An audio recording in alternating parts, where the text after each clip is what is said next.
Hello, everybody, and welcome back to the Games Done Quick Hotfix. Tonight, we are going to be doing a little bit of a community grab bag. We're going to be pulling some games from the submissions, the Hotfix submissions that the community, have sent in. Before we get into it, just a few quick reminders for you. Passions for Puzzles is a celebration of the puzzle game genre and the speedrunners who solve them in record time. Running from April 11th to 12th, you can check out the schedule using the command !puzzles in chat, and you can let us know on social media what you're excited to see. Also, Summer Games Done Quick 2026 will be live in Minneapolis, Minnesota from July 5th through 11th. Accepted volunteers and runners will receive an event badge. You can apply by March 31st if you're interested in camera ops, tech, donations, activities, or one of the other volunteer positions. You can visit gdq.gg/volunteer/apply to learn more. With all that said, we've got our first game here. It's Legend of Zelda Link's Awakening, DX. I'll hand it over to our runner commentary. Let everybody introduce themselves.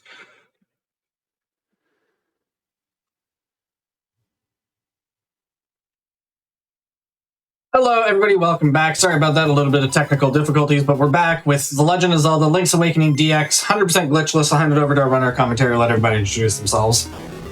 All right. Hello. Yeah, I'm Ryan Ford, and yeah, back again for yet another Hotfix show. Thanks for reaching out, Church. Yeah, thanks for being here. Oh, yeah, no problem. No problem. So, yeah, first time running this category for an event ever, since I pretty recently picked this up like a month ago. But yeah, 100% glitchless. Gonna be in for a long one, but I do got a homie to commentate, so I'll throw it over to you. Yo, I'm Glyph. I ran this once after I routed it for the first time 5 years ago. So I don't remember anything, but I did route this. Yep. All right, so yeah, also, do you want to count me down? Sure thing. We'll start in 3, 2, 1, go. All right, let's do it. Like, have fun. And, we got... Thank you. Good luck. We got Rhythmical in the chat too, current world record holder for this category. Yep. So a little bit of history with this category. It actually took a long time before we started doing glitchless runs. There was just a lot of disagreement about the rule set. Yep. The rule set is a little bit bizarre. This is more of a glitch less than glitchless. Yep. So there's some shenanigans that go on. But it's more of a spirit of glitchless. So once we kind of finalized the rules, we started doing some runs.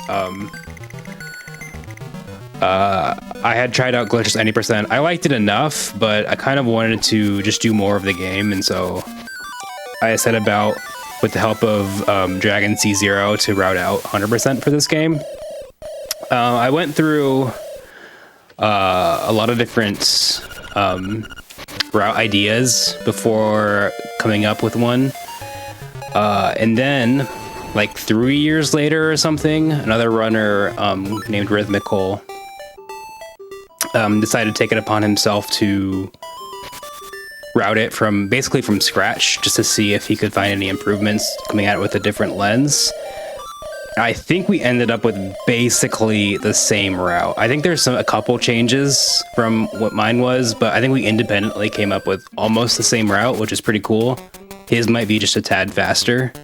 So I think that's what Ryan's going to be doing today. I don't actually know the differences. Yeah, oh shoot, I haven't watched your run, so I actually don't know. I only saw the YouTube comments from your run. Where oh yeah, the YouTube comments are pretty good. they're spicy. Because they got a pretty high amount of views on YouTube, so you can probably guess how comments were like. So the first thing we're going to do here, this is definitely not a glitch. Oh, nice RNG there. This guy has to be facing up, which is a 1 in 4 chance. Yeah, that was incredible. Yeah, and I saw a damage boost there. Not the easiest trick in the world to get past that pit. Yeah, because in my PB, I also got that up move in, but he like turned to the right, like right as I bumped him with my shield. So, had to wait for more RNG to roll because of that. Yeah, so Rhythmical says, yeah, there's basically no difference. So I think it's pretty neat that we kind of independently came up with the same route. And this is not a simple 100%. There's lots of moving parts, lots of collectibles you need to get. It makes it even more complex because of the trading side quest. So honestly, pretty crazy that we came up with the same route, pretty much. Yeah, like I pretty much like got almost the same as Rhythmicals, but I do have some very slight differences with collecting seashells in some spots. Like I'm not gonna go to the second seashell mansion because I was doing some timing with grabbing some other ones, and also the one that's in the back of Dungeon 6, where like the raft minigame thing is. You can also not get that one too. Oh. So I like that one. yeah, because there was when I was timing like that seashell was like 35 extra seconds or something, and it turns out that like there are a few other ones that I can grab that are like around like 12 to 13 seconds each. I also forgot to issue a flashing lights warning here. Whoops. for this death. But yeah, sometimes I'm having to fight my muscle memory to not do like, fake buying the bombs and stuff like that. Like, because in other categories where it's allowed, you can like save and quit to like confirm buying the bombs, but save and quit on the next frame to like keep the money, but also buy the bombs. So stuff like that. I forgot the Yoshi doll. Oh my gosh. I forgot an item already. That's. We were talking about this behind the scenes. No, dude. Okay. Tragic. So while you get that, someone in chat's asking what the definition of 100% in this game is. Basically, it is you need to get all item upgrades, so level 2, everything, so level 2 shield, level 2 sword, all that. You need to trade something for the boomerang. You need to get what else? All the pictures. Yep. And all the capacity upgrades. Yeah, and I'm gonna get the red or blue tunic, which we're probably gonna run a poll for all y'all in the chat to decide what I'm gonna get. Right. The trading items aren't strictly required for 100%, but you do need to get the lens to get the boomerang. Yep. I guess the lens is technically required too, but... Oh my gosh, so I forgot an item already, so the pressure's off now. I don't need to be the perfect gamer anymore. Oh geez, I wonder how much time that lost, like... I don't know, 40 seconds, a minute, something like that. Also, that wasn't a glitch either. Oh yeah, there was like the YouTube comment when someone was asking, like, how did you get past that Octorock? Because you can like, because Link can clip into solid tiles, like walls and trees and stuff like that. And yeah, you can like just barely like by 1 pixel avoid the the Octorock. Unless if it moves up, then it'll hit you. But it's a 1 in 4 chance that that'll happen. But yeah, so also because we need the what's it called, the the level 2 sword, then we need 20 of these seashells. Oh, and also for whatever reason, text skipping is considered not a glitch. So text skipping. Okay. So here's the thing with text skipping: you can open the save and quit menu on chess to skip the text that comes up. Is it a glitch? Yeah, it's definitely a glitch. The rationale behind this was that this was meant to be a category for runners that have... We designed it when already having experience running glitched categories, and there's just too much muscle memory to not do that. That's so funny. We open a chest. We open up. This was literally the rationale. We were like, yeah, it's a glitch, but there's just too much muscle memory. It would make this category unfun. Oh, I'm kind of salty now. So I think the idea was it would like deter people from running it. So people would genuinely not want to run the category if they had to remember to not open their save and quit menu and ruin their muscle memory. Skill issue, man.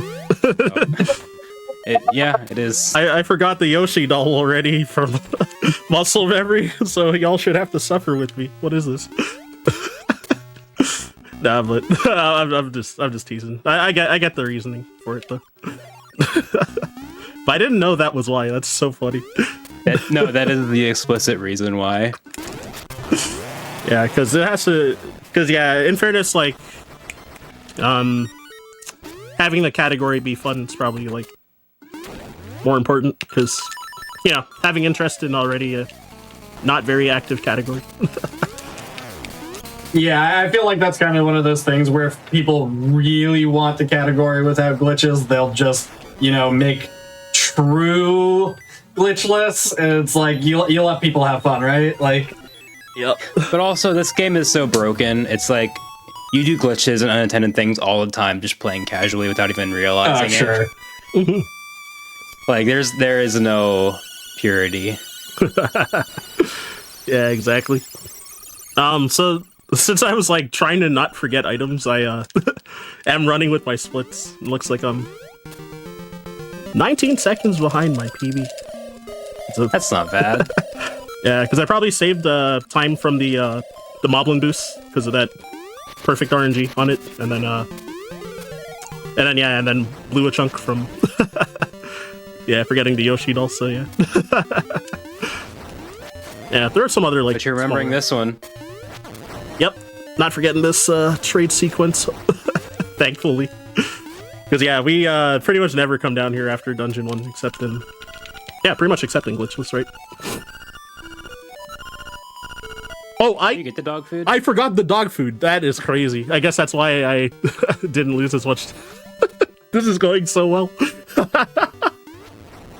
Holy. See, the thing is, I should have said something because I saw you walk past the doghouse. I'm like, hey, I thought you were supposed to get the dog food here. Oh my But it's been 5 years. I don't remember. That's funny. So I didn't say anything. I swear I was practicing this like on my way home and last night when I was laying in my bed, but I don't know. Just so much to remember, I guess. Oh, that's hilarious though. Yeah, someone in chat's asking if red tunic's faster. I think red tunic's definitely faster in this category. Yeah. Probably. Yeah, red's faster in this category, and then in I guess in real-time runs for 100% no wrong warp, no out of bounds, we have oh, I have to talk to these kids again too. Oh my gosh. Yeah. But yeah, yeah, in yeah, sorry, what was I saying? In yeah, 100% no wrong warp, no out of bounds. We usually pick blue tunic. But even in like a task run for that category, like task with red is like technically very slightly faster as well. I think it's like less than a second or something. The pain of 100% glitchless. Yep. Yeah, because before I got PB. Oh yeah, go ahead. Sorry. My PB in this category is just I think the first run I got that didn't forget anything. Nice. Yeah, I think I've forgotten stuff on like 2 of the attempts because I so according to my live split, this is my eighth attempt. So yeah, and I finished like 3 runs total. So and yeah, like I know there were like 2 runs that died because I forgot to revive the rooster both times. So. Actually, I think my first finished run I also forgot, but I just played it out anyway, so... And then, yeah, just complained about it, you know? That's the important part. Oh my gosh. Oh yeah, also a routing difference. I do grab that heart piece of shame later. Or, sooner than y'all's route. Because, I'm gonna grab the one that's in the well before doing the fishing game to complete a full heart container to skip the text of it in the fishing game. Damn, I see quite a few familiar names in chat, like yeah, JRP. You said that a few years ago. You said he was planning to learn to speedrun this game, so I'm gonna hold you to that. He's a goated 2D Metroid runner. The Fusion, Zero Mission, Super Metroid. So. And I did see Baz as well, who I know from the Quebec Smash Bros. Melee community as well. When I used to travel there all the time.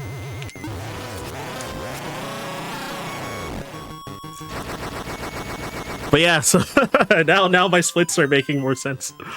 Also, dang, the piece of power dropped on that kill too, because I was trying to one cycle him, but one cycle him if I had the piece of power. But I was one kill short due to forgetting the dog food and all that stuff. So I lost track of my kills. But yeah, this run has been silly, but. That's okay. Oh yeah, I saw Tippy too. And I'm sure that most people in chat probably know her. That wasn't a glitch, by the way. Oh yeah, the clipping into the reef. the coral to to go over. You can't call it clipping. That makes it sound like a glitch. You're right, though. Oh my gosh.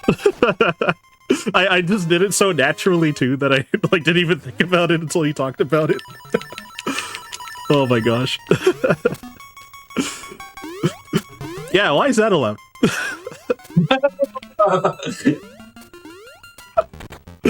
Oh my gosh. These are good questions. This is just going to turn into an interrogation of what things are allowed. Yeah, exactly.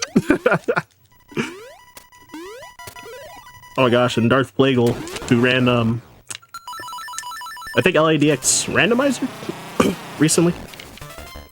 I'm forgetting which event, though. There was a lot of events that have happened recently. But yeah, but yeah, this level, so I do have to fight this muscle memory to not save and quit after this, not a glitch. That wasn't a glitch. Skipping the ghosts. Oh my gosh. I'm gonna be having a blast with this, honestly. Holy. But yeah, this enemy, I have a hard time getting past. Oh well, as I was in the middle of complaining about struggling. Just slash him once and he gets out of the way. True. Sometimes when I take a hit, I try if I take a hit by him, I try holding up, and sometimes it'll prevent me from getting knocked into the pit and do a very shoddy damage boost to get around him. Oh, I equipped the wrong the wrong items. Yeah, so the game checks here for if Link is holding something over his head. So you're normally supposed to get the pot that's in the corner there, but it is faster to not walk over there and then go to the ladder. So and not a glitch. Exactly. So yeah, this boss so there is a trick with clipping that we would do in other categories that is banned in this. So yet again, I have to kind of fight my muscle memory to not do it. So yeah, if you clip into the top corner of the top left corner of the wall and throw the pot to the left, it would instantly break because I guess it gets hit 3 times, in 3 consecutive frames. That's what I heard anyway. Yeah, pretty much. So instead, we have to do this normal 3 cycle, breaking the pot instead. So because of that, it makes this boss fight really long. I think this might be the longest boss fight in the run, besides the final boss. And then, for whatever reason, we're allowed to clip on this one. Because it wouldn't make a difference if you were clipped into the wall or not there when you. It only gets 1 hit, it doesn't get the triple hit. I remember I did that in my run just for the setup, and then there was discussion afterwards if that was allowed or not. Oh, really? Yeah, they're like, wait. So my run almost got rejected Oh, that's crazy. for that. Yeah, I just copied what Rhythmical did, so I I definitely saw him do it.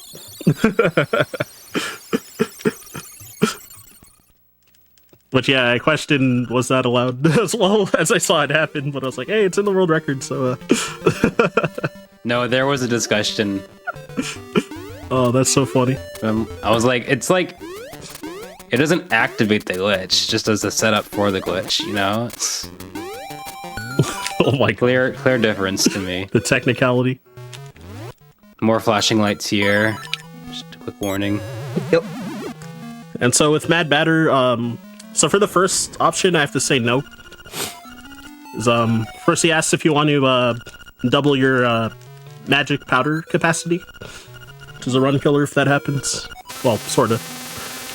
And then if you say no, then bombs is next. And then if you say no to that, then arrows is next. So we want to increase the bombs because it also refills your capacity. So with bombs, oh my gosh. Didn't want that. So your bombs max is oh, okay, yeah. Bombs max is 30 normally, and then it's doubled to 60. So I have like 60 bombs in my inventory now with that. And then same thing will be with arrows on the next Mad Batter afterwards.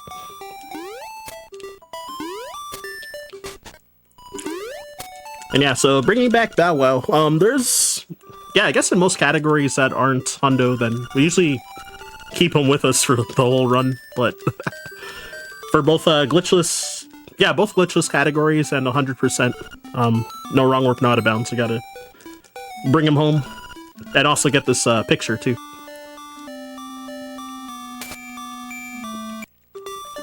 Oh, I'm going the wrong way. It's this way.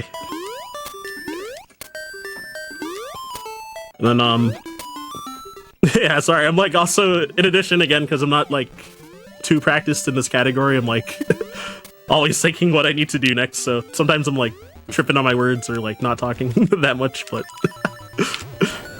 well, I swear I'm not ignoring anybody. It's a little bit faster to open up that cave now while we have bomb arrows equipped. Also, bomb arrows aren't a glitch, but for real this time. Yep. A lot of people growing up thought that was a glitch, but it's definitely intended. If you hit A and B at the same time while bomb arrows are equipped, you shoot a bomb arrow.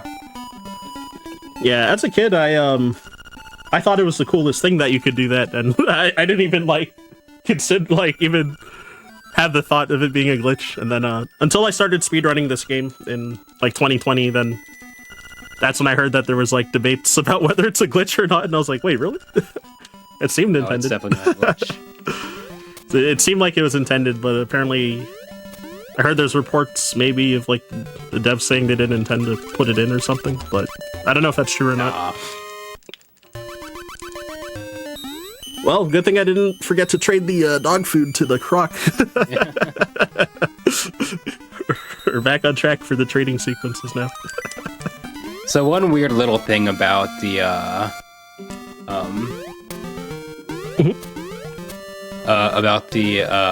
bomb arrows is that they changed the way bomb arrows work in versions 1.1 and 1.2. Making them like a little bit, like, the timing isn't quite as lenient for hitting A and B. It's a little more awkward to hit, like you have to hit them in a specific way to get the bomb arrow to come out. Which is why we use 1.0 usually. For the 1.1, 1.2 work perfectly fine for these games. It's just a little bit weirder. One difference though is that for whatever reason, one of the phases of the final boss dies a half-second faster in versions 1.1 and 1.2. What? I didn't even know that. Technically, oh my god. Technically, those versions are the fastest version for this category by half a second. But no one wants to deal with the awkward bomb arrows.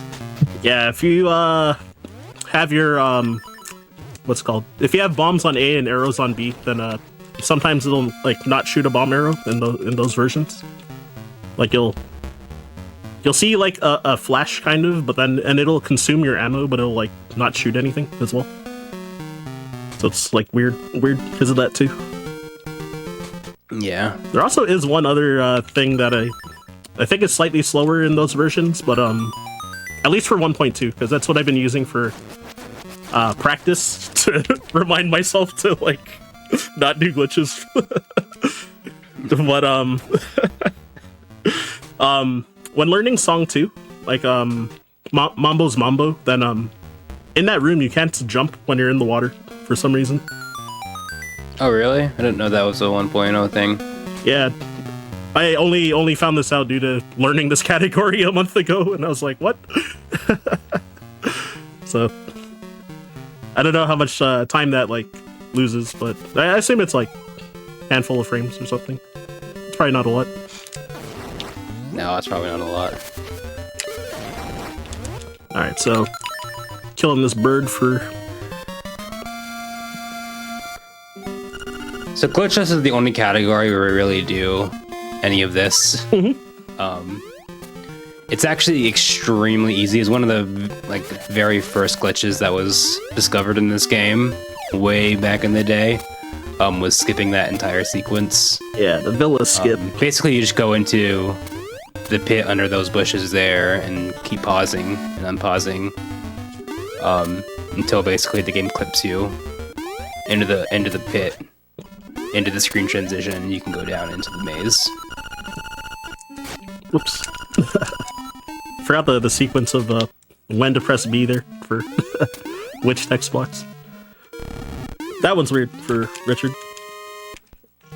Oh yeah, also when talking about the text skipping with opening chests, for most chests it saves like about 8 frames. If you do like an optimal save quit menu. Except if there's, I think if there's rupees in it, it's actually slower to do the text skip, which... Yeah, I think it's like 1 or 2 frames slower. Yeah. For rupees. Oh, whoops. I opened the save quit menu there. That would have been really bad if I quit before that text came up for the key. So, I wouldn't have had it in my inventory, and I'd have to dig it up again. You see the whole game except the rapids. Yeah, now I'm not even gonna get the seashell that's like above at that one exit at Dungeon 6. So you don't even get to hear the rapids music like at all.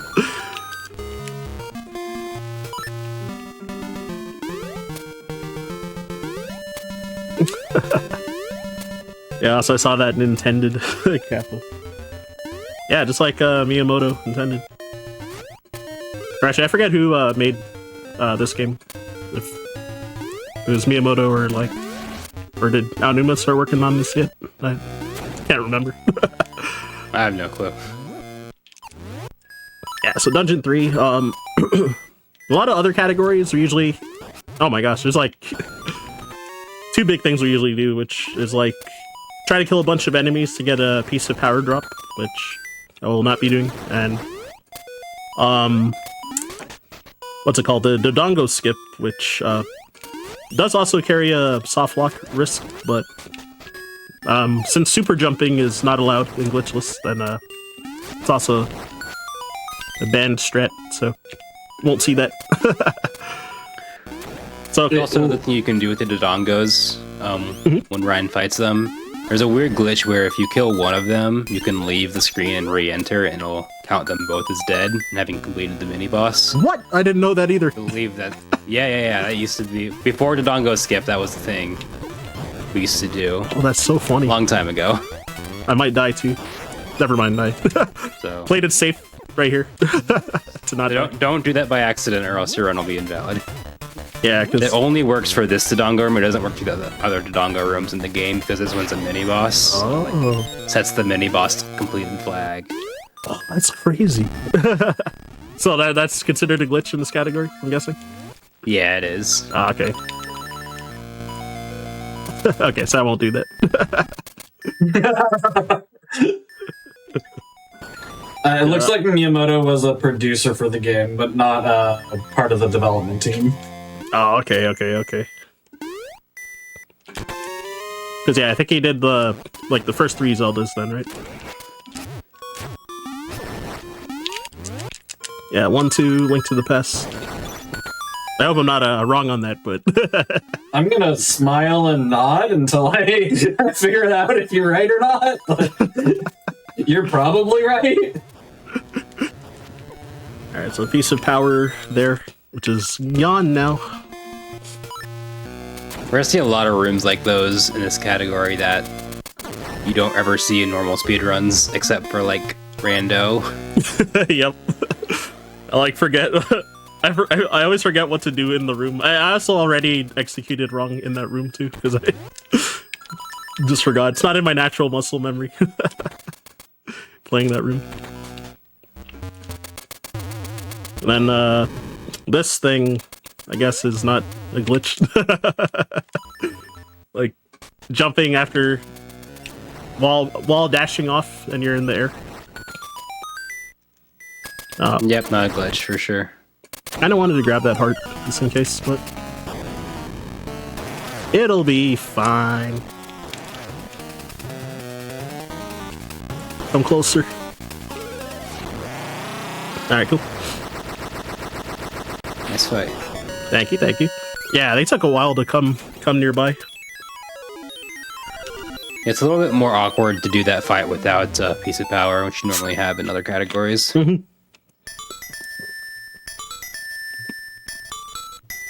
And then some other... Yeah, and usually like the backup strat, if you don't have it, like, it's usually to equip the feather after splitting them up, but... I try to... Yeah, save a little time by not doing the menu, by hoping that they would, you know, that I could be, like, perfectly in the middle of them, when doing my spin slash.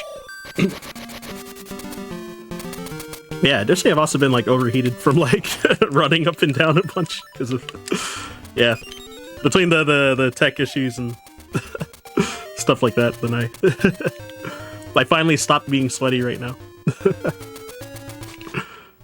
But yeah, well yeah, I guess another routing difference from world record. I'm gonna be grabbing this rupee chest because instead of the one that's the one that's like right outside of Swag Cave. I also menued too early, so I just kind of offset the time save there, but that's okay. Instead of dashing up there. But yeah, I timed it. It's like a second faster to grab that one if you do it properly. So, according to Wikipedia, Miyamoto only was a game designer for the original and was a producer on everything else. Oh, really? No, I was wrong then. That's according to Wikipedia. Oh wow, the more you know. So yeah, getting to watch the bees cutscene, which I'm assuming that skipping those cutscenes is a glitch, right? Yeah, somehow. Yet again, like in the so I saw it was not done in Rhythmical's run, so I'm just like, all right, I guess it's probably considered a glitch. So Yeah, you can do a pretty cool weird visual thing with that cutscene if you like time a boot stash right. You can do a boot stash during the whole bee chase cutscene. It looks really weird. That's silly. It's like you get like a backwards dash. Yep. Because you finish the cutscene facing the other direction, so after the cutscene is done playing and your boot stash finally comes out, Link is running the wrong direction. Yep. I just wanted to show it off. So I'm also learning that there is a a Legend of Zelda movie being produced, and Miyamoto is producing it. I did not know that was a thing. Oh, I didn't know he was doing it though. But yeah, it looks he's credited as the producer on that. Also, the Super Mario Galaxy movie, which is apparently coming out this year. I've also never heard of. Yeah, there's been trailers. Every time I'm like on Twitch or YouTube, I'm like seeing trailers now for the past like week or so, like pretty recently. Oh my gosh, it's Glenn with the raid. Land's another gamer who's done quite a bit of commentary for me for a few games. Yeah, I guess it's all been like Zeldas or Donkey Kong Country too. Like last week at I went to Montreal for a marathon called No Reset 8. It's run by G-Virus, who did volunteer at this AGDQ, so I did see him there as well. But he runs that series in Montreal, and yeah, Glenn commentated, along with Void, commentated my Donkey Kong Country 2 run. So that was pretty chill. But yeah, I in practice, 2 of the times in practice, I forgot to go in that house to update my save quit point. But yeah, here's an extra mistake though, because I forgot to go this way for the seashell. Oh, that's silly. That's okay. One thing we forgot to mention too is you gotta collect all the songs 100%. Mm-hmm. There's 3 songs. Yeah, so need enough money for song 3, Frog Song of Soul, coming up later. So yep. That's why I've been grabbing, or why I grabbed that rupee chest I was talking about earlier. There's gonna be a ton of rupees in Color Dungeon that I'm gonna be grabbing to pretty much hit 300 from this number, so I won't have to make any other detours for money now. Aside from that one.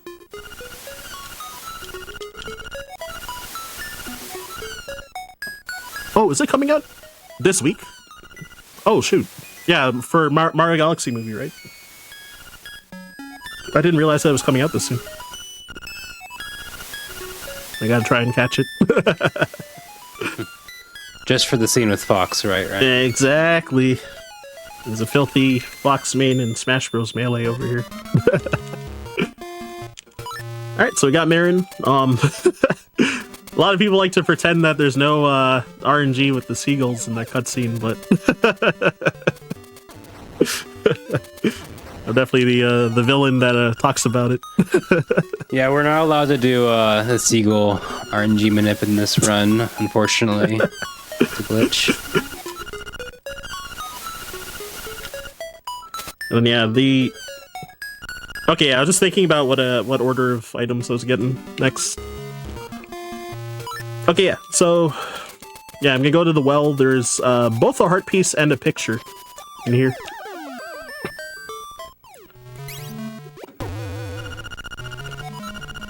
Which when you fall in this well, if you move without having Marin fall on top of Link, then the cutscene won't trigger to get the picture, and then you'd have to leave and come back down. So if you're trying to save a few frames, you can actually move a little bit. Yeah.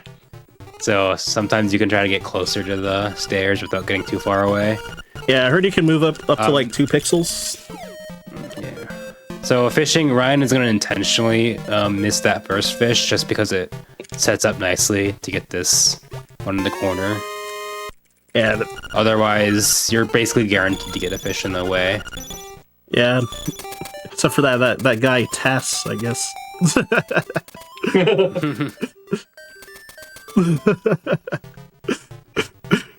So yeah, he is pretty good.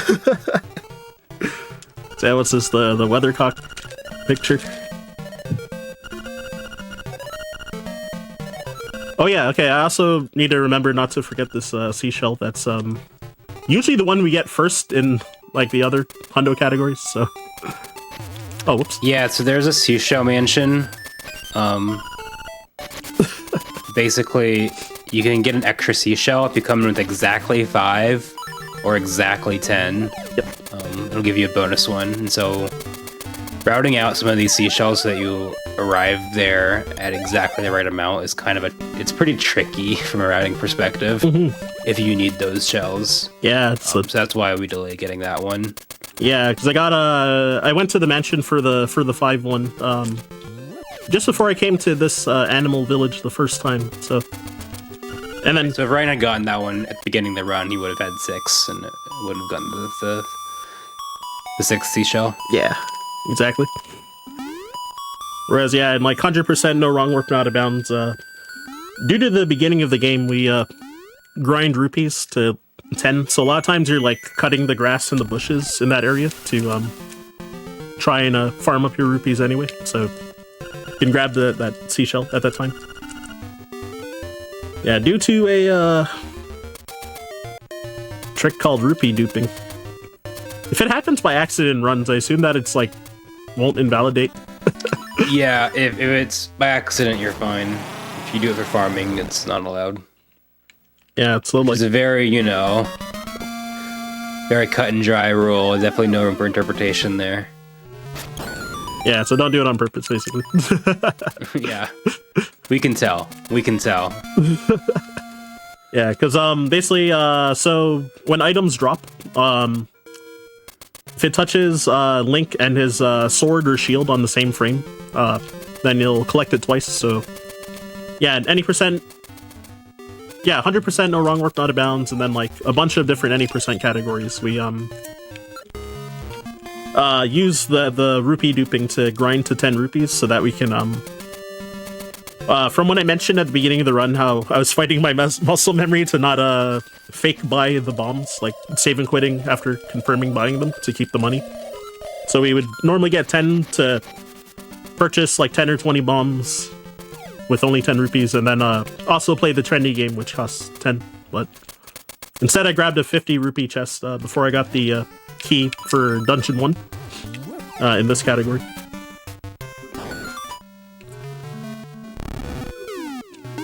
Yeah, so I hate this jump coming up. It's not that difficult, honestly, but... But yeah, so normally, I'm assuming that you have to blow up that cracked rock and then use the hook shot to, Exactly, yeah. Yeah, so that... It's like the one time in the game where you're like meant to throw a bomb. Oh, you have to actually throw it. Okay, I was gonna say, I thought maybe that, like, that confirmed that bomb arrows were intended, but never mind. Oh yeah, you could do either way, I guess. You could do bomb arrows. I wasn't sure if the bomb could reach if you throw it from that distance, but... No, it definitely could. Okay. I think that's like the intended way. But that's like the one time in the game where you're meant to throw bombs. Yeah, I think you're right.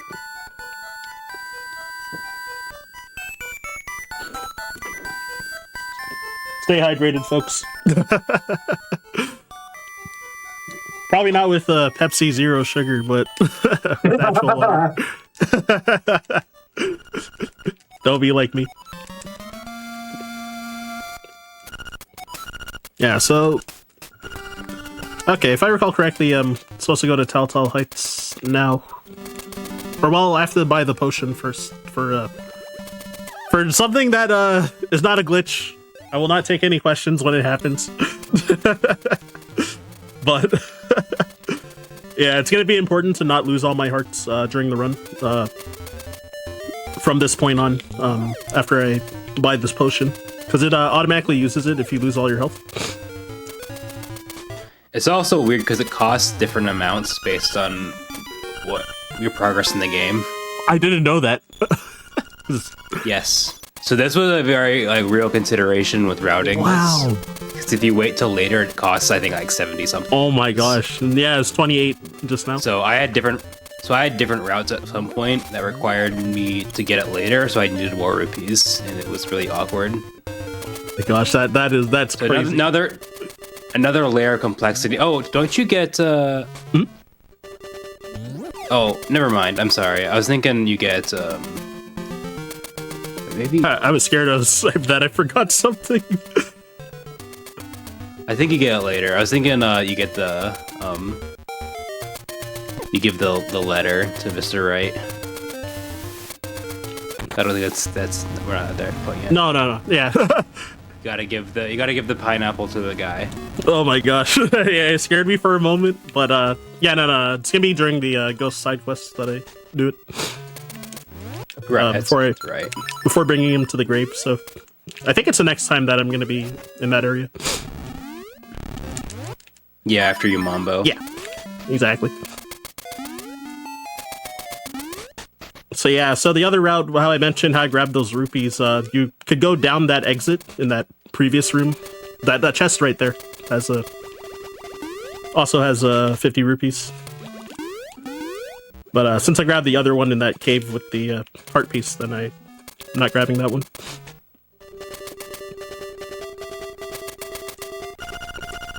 All right, I didn't forget. This is the guy. Yeah, this is the guy. It's him. Oh, why did I gold by so much in my splits?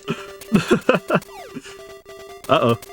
Either I forgot something or I just didn't make mistakes. It's one or the other. So Ryan just saved the guy. Yep, feeding him.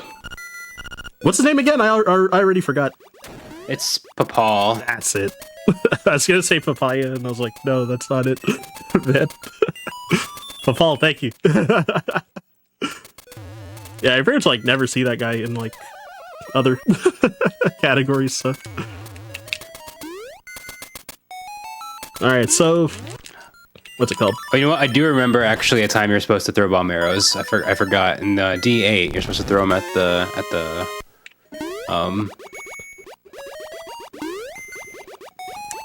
Dodongos. Oh, really? Oh yeah, right, yeah. Off the, because you come in from like over top and then you like throw it off the ledge. Right, I forgot about that. Oh my gosh, I think I've only done that in like randomizers, like in somewhat recent time. Probably before that, I was probably like preteen. The last time I've had to do that. Oh my gosh, and I'm old, so that's a long time ago. So yeah, able to cheese this guy by can kind of like spin slash to kind of hit around the spot that would normally make you tink. That is terrible that happened, but oh well.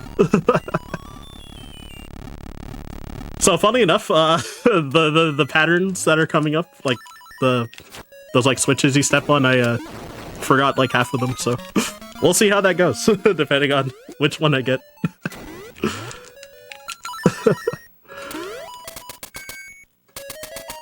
So yeah, over here there's like to get the nightmare key the intended way, instead of check if it's, oh my gosh, check if it's here. Okay, yeah, so it's this pattern. Yeah, I got that the last like 2 times in a row in practice, so it's like, all right, I'm gonna try it again and see. So 3 in a row there. So I got one that was familiar, at least. And then yeah, this oversight over here, you can just jump across there. Not a glitch, by the way. Oh, what? Okay, well, whatever, it's fine. So, since I have 3 arrows left, then I can just shoot 3 bomb arrows instead of in other categories, we usually do 1 spin slash, open up your menu to skip the anglerfish's text, and then, yeah, skip his text, and then equip the bomb arrows and shoot 2 bomb arrows downwards, but, yeah, since I had 3 arrows and have enough bombs, more than enough bombs for the route, then I can just shoot 3 down.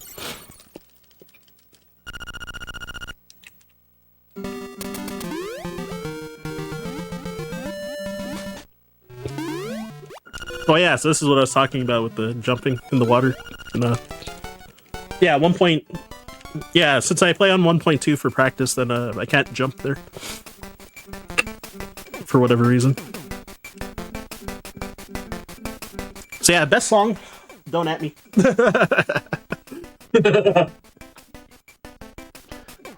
So I think we're approaching the color dungeon in like the next 10 minutes or so. Yeah. So I think we are going to try to do a poll. Yeah, let's do it. Here in Twitch chat for if Ryan will pick the red tunic or blue tunic. As a reminder, red tunic you get like a knockback effect and double damage, and blue tunic gives you double defense. They're both about the same speed. Red tunic is like slightly faster, but yeah, red tunic does not give you the speed boost that that piece of power does. Piece of power does. A common misconception. Yeah, the oh shoot, what was I gonna say? Oh yeah, the other thing that also helps red tunic a little bit is that with the level 1 bracelet you also pick up objects faster. Yep. But then when you have the level 2 bracelet, it also increases your speed, and they don't stack your pickup speed, and they don't stack together. So that's why in the 100% no wrong warp, no out of bounds, because we get the level 2 bracelet like pretty shortly after the color dungeon. Then that's why we still get blue usually for that one. But then we get red here because we lift up more pots, and then also the extra sword damage because we have level 1 sword for longer as well. It makes a difference in some parts. Oh, Rhythmical makes a good point, because with blue tunic you have to die. It takes longer to die. Yeah.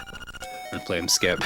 That too. I got to about to just that part when I was practicing before, like a few minutes before I had to shower and then set up for this run. And I picked blue tunic just in case blue wins. So I was like, oh yeah, I had to get hit by the flame like 7 times instead of like 2 to 3 times. So oh my gosh. So yeah, that also eats up time. So yeah, flashing lights warning again for Mad Batter 2. And there is like a soft lock glitch that can happen if you I've never seen it happen. I've heard it explained, but it's like because you have control of Link for a bit, like I think in between text boxes, you can like if you end up playing Song 2, then it like breaks the game, from what I heard. Oh, I think which would be a glitch. So I think that was in like the guide for the run as well. I think that's where I first read about it, actually. Oh, really? Yeah, and Xander's Google Doc. Yeah, so normally in the route you get the heart piece of shame there, but I grabbed it way earlier to skip the text of it saying that you completed a new heart container during the fishing game by grabbing it earlier and grabbing the one in the well before the fishing game as well. So yeah, Princess Peach.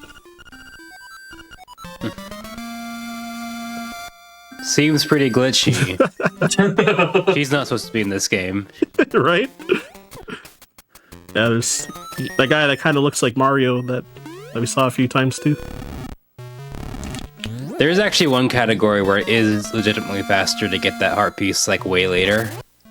And that category is it's a different game. It's the original Black and White Link's Awakening in 100%. Oh. You want to get that heart piece really late because you dupe a bunch of heart pieces in that category. Well, yeah. Which is really funny. But when you do that, you get lots of health.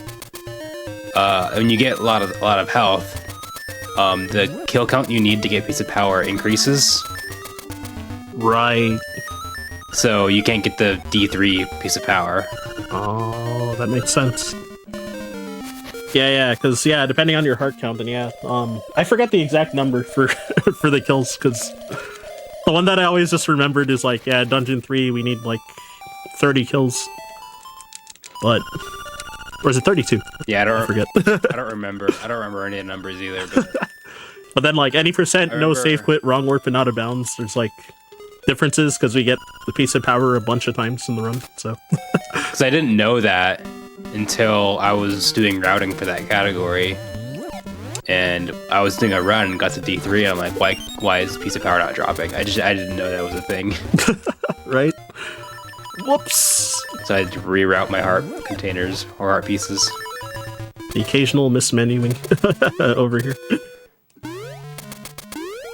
So yeah. This is not a glitch. More cheese.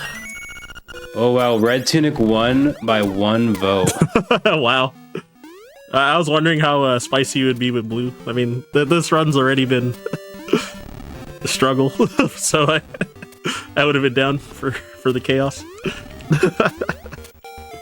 So yeah, this 5th grave, I swear the last three times in practice, I couldn't, like, push the grave for a while. Like, I would get hit by the ghosts, like, 3 times before finally being able to, like, push it.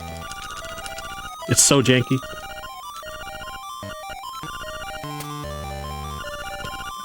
Great job solving that puzzle. Yeah, I actually missed that in my PB. The blue guy, I said he was red. So I overmashed the A button. So yeah, so this room is the one I was talking about, how to for me get the rest of the rupees to get at least 300 for the Frog Song of Soul. You could also, if you don't have enough, this part where I'm gonna save and quit after, oh my gosh, the first mini boss fight coming up, then you could hard reset the game, and that will have the rupees be there again. So if you're short on money, you can farm it up again in there. Yeah, the little flags that say if those rupees are collected or not only exists in Working RAM. It doesn't actually like get saved into the save RAM, so clearing out the Working RAM by resetting it. Yep. Just resets to that room. Yeah, we actually have a category extension called 999 rupees where we I think we cleaned out that room like 6 or 7 times, so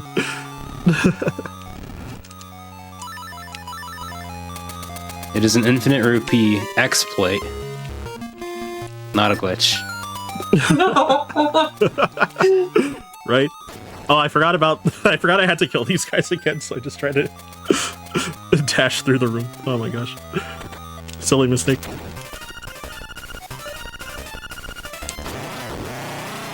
That's crazy, because it's like not even different from like any other category I run, so how do I just forgot randomly there. Oh yeah, and the bingo room coming up. Since I don't have the boomerang in this category, then gotta do the Kaizo version. At least I think it's Kaizo. That throw missed? I didn't even notice until now. the green one in the corner here. Yeah, that one should have gone in for sure. Oh my gosh. Well, that was a really slow room, but that's okay. You can throw it up into the wall and it'll like Bounce back? bounce down into yeah. I actually didn't even know that. That's that's funny. All right, that's good to know. That is some ancient tech from before we had boomerang in this dungeon. That's good to know, though. Hey, thank you. Oh, that's crazy good RNG there. Yeah, it was a good fight. This boss, no one really knows how it works. I'm sure people do, but it's weird. It doesn't make sense. Yep. And yeah, so thank you all for voting in the poll. So, red won. So, natural route. I think the red tunic is really ugly. I'm not gonna lie. Like we don't like I've it. always thought red tunic looked. I don't know why. I just think it's ugly. Yeah, I actually like the way the blue looks a lot, but I like the way both look, but I do like the blue more personally. But I don't hate the red though. like what's with Link's skin? Why does it look like that? True. I was also gonna comment on that actually. Is it got a fever or something? Wait, I thought that the red tunic's clearly very hot, already. you know? the red is hot. Fuming with power, I guess. Teeming with power. Yeah, signpost maze. So yeah, I gotta read the signs in the order of where they point. But I'm gonna clip into this corner here and jump and then press down a little bit after jumping. And then Yeah. you can skip using the hook shot on that rock. It's a pretty tricky drum, but a lot of new runners to 100% struggle with that one a lot. Yeah, for some reason, like a quarter of the time in marathon runs for me too, just like stops working for like no reason. I'll like lose like half my health or something. So weird. Like normally when you're used to it, it's like, yeah, it's like not too hard, but it's like. But yeah, I've definitely yeah, like in when I was new to running this, like I remember in the flashing lights warning before I forget though. But yeah, yeah, I think I died in one of the tournament matches when I first picked up this game in 100% no wrong work, not out of bounds, because that's the first category I ever won. So long ago, that tournament. Yeah, 2020 summer tournament. That was like 5-6 years ago. Yep. Yeah, it's great. In July will be 6 years. So yeah, that's when I first learned this game. Cause yeah, I picked it up like 3 weeks before the tournament started, and then I got whooped half the time, and also won by forfeit a couple times. So the best way to win. Yeah, it was really fun though. Like, I'm trying to remember where to go. Uh-oh. I forgot. Oh, that's crazy. What does it say here? Oh, I'm supposed to go to Dungeon 5. Yeah. It's like looking at my splits. That's crazy. My brain fart between like 3 different categories there. Holy. Including any percent glitchless as well. After that song. But yeah, so we didn't do a tournament last year. We should see if there's interest in doing one this year. Ooh, summer. You could. Yeah, because the last tournament was run on your stream channel as well, right? It was, yeah. I organized one. It was a 2-day event instead of like a full like 3-month thing. Month-long thing. Yeah. Yep. Which I think made more sense. Yeah, which was really cool. I was watching. I didn't participate, but I do remember like watching at least 2 of the matches, and I was like downtown that day on like one of those days.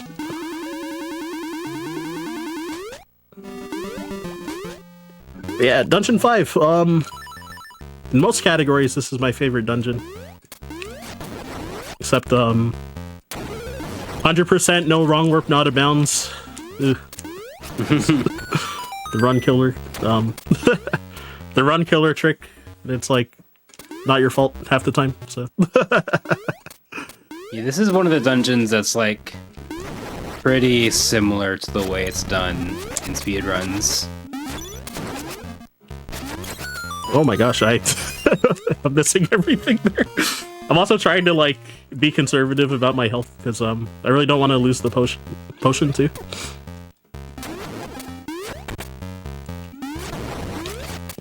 Oh, what the? Oh right, I didn't have to do that. The setup I was going for, I didn't even need to do it because I have red tunic. So I have to not kill him. Oh, I had a feeling that was gonna happen. Oh my gosh. So if you hit him 3 times with bombs, then he'll run away. But I think due to that knockback effect with the red tunic, then the second bomb arrow, when I shot him, it like hit him from behind and pushed him forward, which I wasn't ready for. And then yeah, that was weird. Misplaced the 3rd bomb. You can also hit him a 4th time, which you're not supposed to.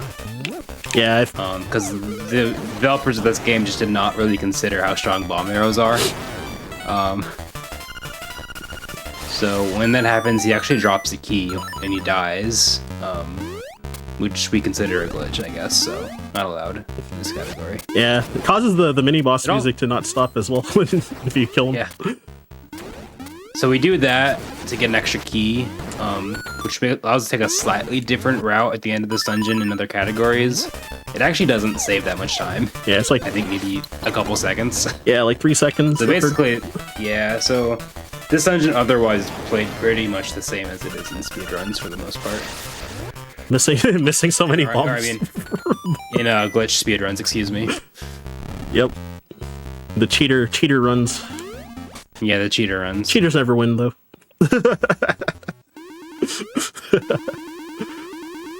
Speaking of cheating, so another oversight, I guess, is being able to jump far enough here to not need the hook shot to pull out that bridge. Which, if you jump... Ryan, when are you going to run intended percent? Intended percent? Yeah, seems like too many exploits. This is like exploit percent. Right? Oh my gosh, that would be weird going for, all the way back here for Master Stalfos 4, and then going back for the boss key after. Oh my gosh, yeah, that'd be awful. Yeah, that'd be wild. Yeah, Master Stalfos 3 only takes 3 bomb arrows to kill, so... and yeah, you get the hook shot from this room. And, just for safety, I'm doing the menu afterwards, because, if you save and quit too early after you pick it up, then, it won't be registered in your inventory, and if you don't have it, then you have to go back and fight Master Stalfos 4 again, and then, get it again, so... Yeah, so those displays on the original Game Boy Colors were really slow, so the flashing lights didn't look like flashing lights. Right. It was like a blend effect, kind of. Alright, and... Okay, I'm gonna try this probably once. This, jump over the gap. Which, in this category, though, since, fortunately you do have the hook shot, so if it looks like you're gonna get pulled into the pit, you can equip your hook shot and then just shoot the block to pull yourself, pull yourself in. Since you need to, equip the hook shot for this fight anyway, so just do the menu earlier. Ah, so close. Like a glitch to me. I don't see you swinging the sword, it's kind of coming out. Oh, when the the quick draw? Oh my gosh, I did that earlier too. Is that actually considered a glitch for the run? No. Okay, cool, because I did do it intentionally like 2 other times, and I was like, wait, I don't think I ever like checked if that was in the run or not.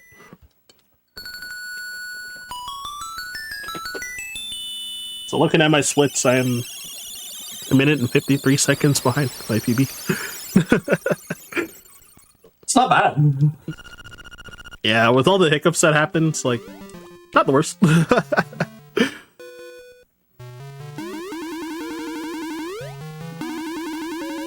Oh, I forgot that we were supposed to take the break after... I was just about to ask.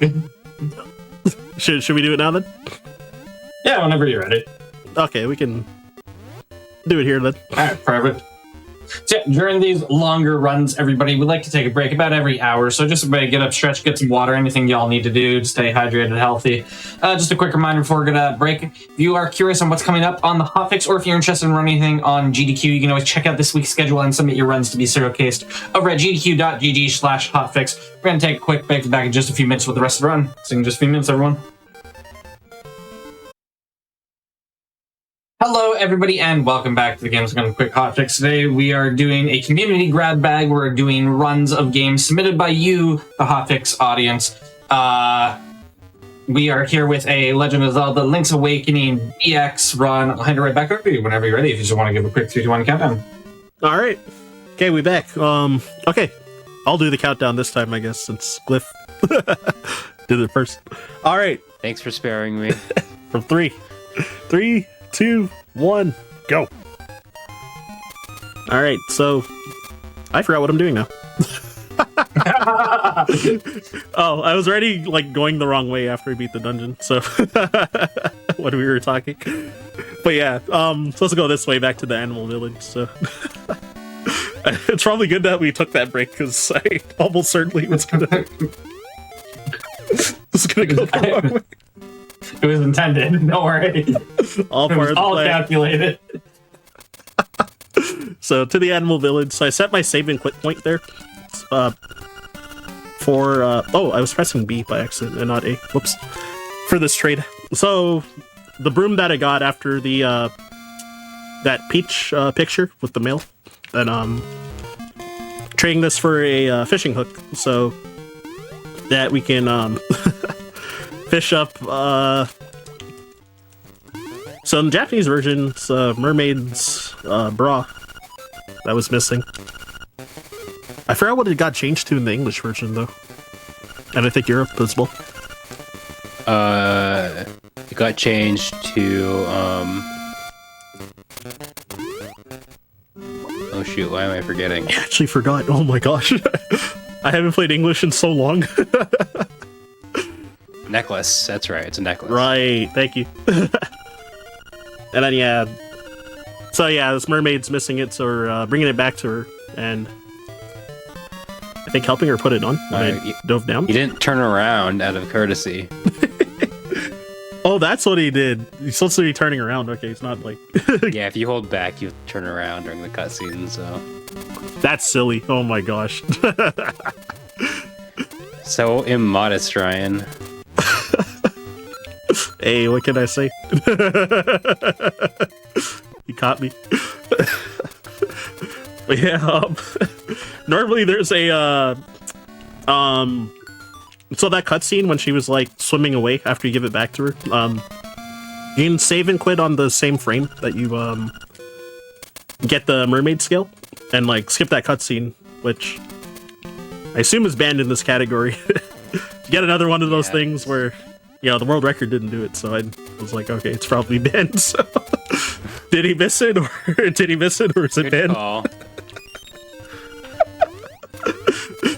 Yeah, so you can I think it saves like 15 seconds if you get the save quit menu on the same frame that you collected, and then every extra pause you have to do loses 2 seconds, so usually try to bias to being early rather than late. But anyways, I have no idea what's going on in this cutscene.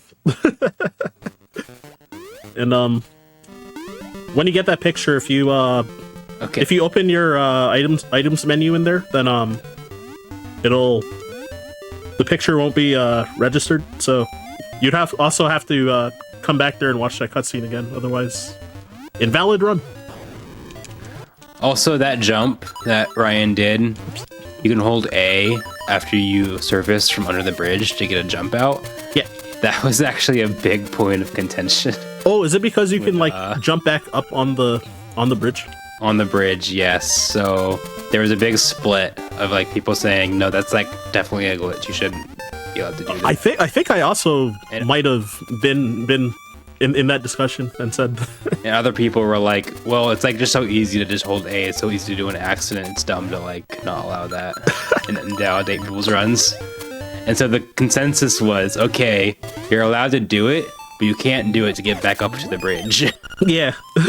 Which is, I'll say it, a really dumb conclusion. I'm pretty sure I was there for that whatever. discussion. I don't remember if I said anything or if I just like was reading the Discord. I don't know. I go back and forth on like some of the decisions. It's whatever. Waffling. So I think in all of my runs, I just didn't jump at all because I'm like, I don't know if like the rules are gonna change. I'm just gonna not jump. That makes sense. Time lost. That certainly makes sense.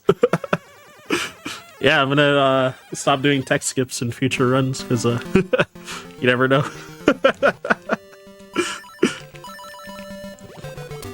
All right, so I was supposed to split there, but good thing I looked over. That reminded me of where to go.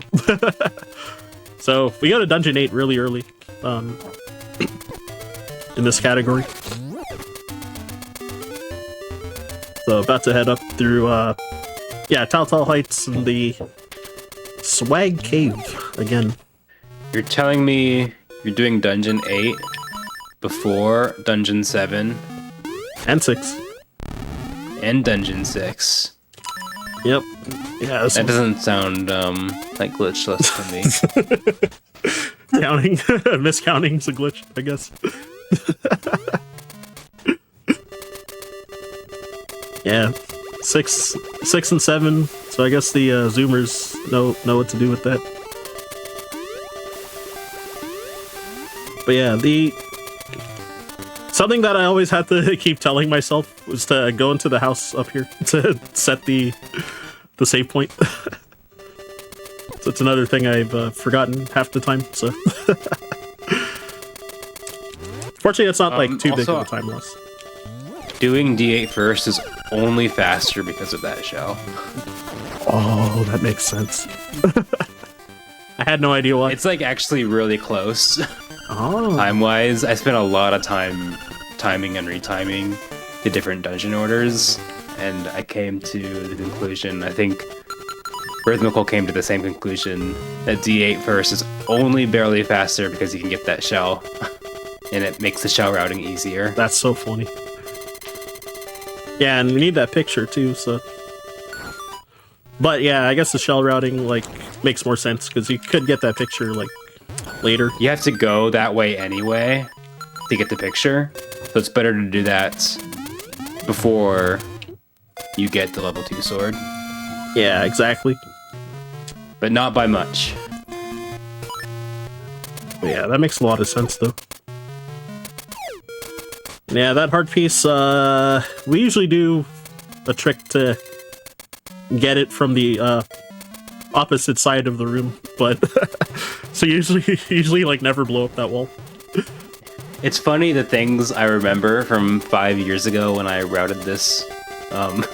It's like I don't remember almost any detail, but it's those like some of that stuff. It's like the things that you're like, I'm like, oh grinding yeah, for, right? I remember why I made that decision. Yeah, once it's your precious baby. In that case. So flashing lights warning again. Should be the last one for the run. Oh my gosh, even I had to kind of look away from the screen this time. I think because I'm also getting tired too. It's like affecting me more. Alright, so technically in this category, it would... If you're lucky, you could not have to equip the sword here and just equip your equip song 3 to not have to do another menu. But So that is why we get the potion. Allows us to skip that whole thing without getting the level 2 shield. Yep. Yeah, I wouldn't consider that a glitch because the game just gives you iframes when you revive. Yeah. Now there is another way to get past the flame by doing a wall clip. It basically lets you damage boost past it. We have decided as a community that that's a glitch. Probably my biggest point of contention with the rule set because I think it's not a glitch, but yeah. So canceling, like canceling your knockback, basically. yeah. Oh dang! So that's But it's whatever. So that's a heavily debated kinda one cool. too. Right? Yeah, it's pretty heavily debated. It's cool that like medicine thing is in a category though. I don't know why I got a down press instead of an up press there. Yeah, those Roombas are really awkward. Well, I fell, but that's okay. As long as I don't lose the Also, Roomba. I'm pretty sure jumping while the Roombas are moving, pretty sus. Right? It's not a glitch. Come on. Chat, back me up.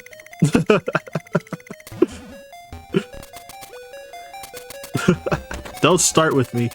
I mean, I'm basically the only active LADX mod right now, so if I say it's a glitch, I mean... That's also true. Thanks for all the work you've been doing on that too. verifying runs and whatnot. No worries. Yeah, it's already a very busy guy. That's so like. So I get why sometimes it takes a while for the verifying to to happen. I if am you're the only one doing not it. the fastest mod, I will admit that. But it gets done eventually. Oh, I don't remember if Bookshot is a glitch or not. Bookshot is a glitch. It is? Yes. Uh-oh. It is. Well, I cheated. Holy. Well, it had to come down to a cheated run I'll eventually. have to go double check your other runs. Yep, cheaters never win. Let me double check the rules. It's been a while since I've taken a look at that. What am I doing here? I forgot what I'm supposed to do with the clips here. Oh, right, yeah. I'm supposed to equip this special item. Magic rod. Not the fire rod. Like, A Link to the Past.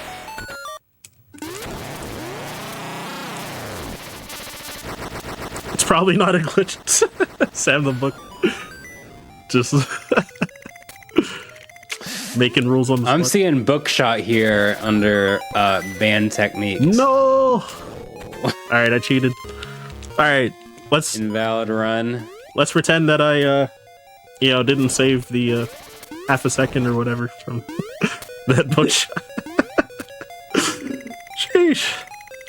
Basically, if you hit if hookshot's on your B button and feathers on your A button, you hit them on the same frame. Oh, whoops, I went the wrong way. You get like a really fast hookshot.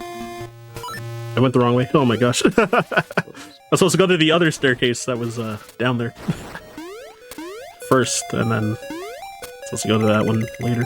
This is what I mean when I say, like, this game is so broken. There's so many little glitches throughout the entire game that are like, even hard to notice even for a casual. It's what makes, like, making a glitchless category so weird Yeah, right? and hard and ambiguous. It's not as like, cut and dry as you think. Oh, my sword wasn't swinging for no reason. Ah! Whatever, it's fine. But yeah, Roomba Room again. So, in the boss key here. Yeah, a lot of these mini bosses, you can kill them faster with Red Tunic. So you'd think that'd make Red Tunic like obviously faster, but you also have level 2 sword. Oh, I guess you don't have level 2 sword at this point. So I guess that boss in particular was faster. But like going forward, once Ryan gets level 2 sword, the damage doesn't stack. Yep. It like still is just double damage. Yeah, exactly. No, for some reason, Basically, all the time save exists between now and when Ryan gets level 2 sword. oh my gosh, held down for too long. Yeah, so it's supposed to go on this staircase now, finally, but... oh, shoot. It's a little too far to the left, I think. So yeah, you can shoot that while, falling... While you're falling, so that you don't have to do a second loop around. Then you can also avoid the text box of touching that ice block. And being told that it's cold. So I don't know if this text skip is a glitch or not, so I just don't bother. Yeah, I think so. And then, I don't know, I don't care if this is a glitch.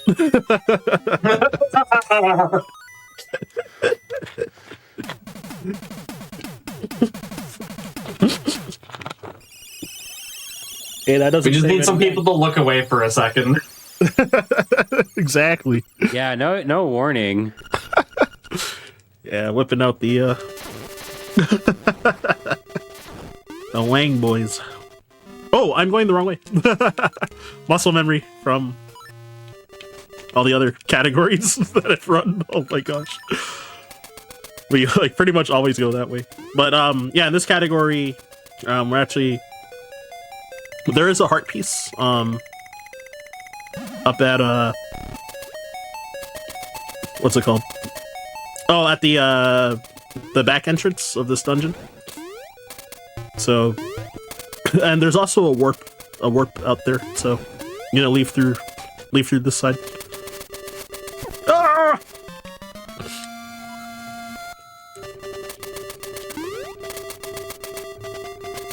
Yeah, so you take this down to. So there's a heart piece in the moat around Candlelit Castle as well. So I'm about to do a very long swim to get there. Even if it is a glitch, it's a white screen risk. True. So you could end up soft locking your game.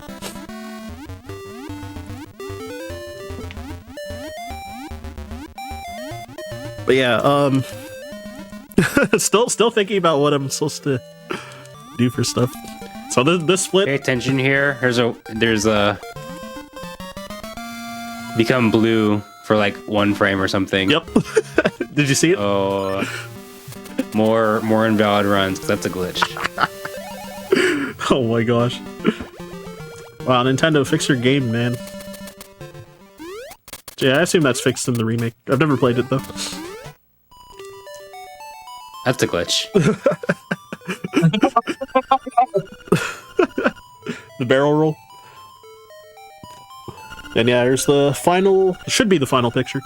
I think I looked during when we took the break. I'm pretty sure I had 10. And then yeah, they got the one at the top of Telltale Heights, and then this one. So it should be 12. I'll check in a future menu just to show.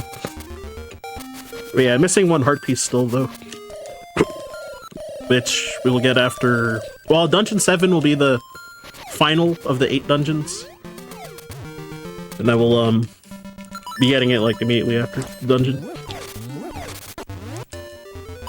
Where's my shield? Oh yeah, right. I don't know how to route the menu for this category at all, so it's very dubious looking. There's too many items. That right there, what Ryan did, he like bonked the Armos. Well, like without moving backwards, he like got bonked into the wall. Yeah. And stayed where he was. That's the exact same thing as the other version of Flame Skip. Yeah, exactly. Which is why I'm salty about it. But... True, because yeah, this, yeah, because why is that allowed then? If like the other is banned, actually. That's a good question. And yeah, so there's the final. Oh, what am I supposed to do here again? Oh yeah. Oh, I have 11 pictures. Wait a minute. Am I misremembering something? Did you get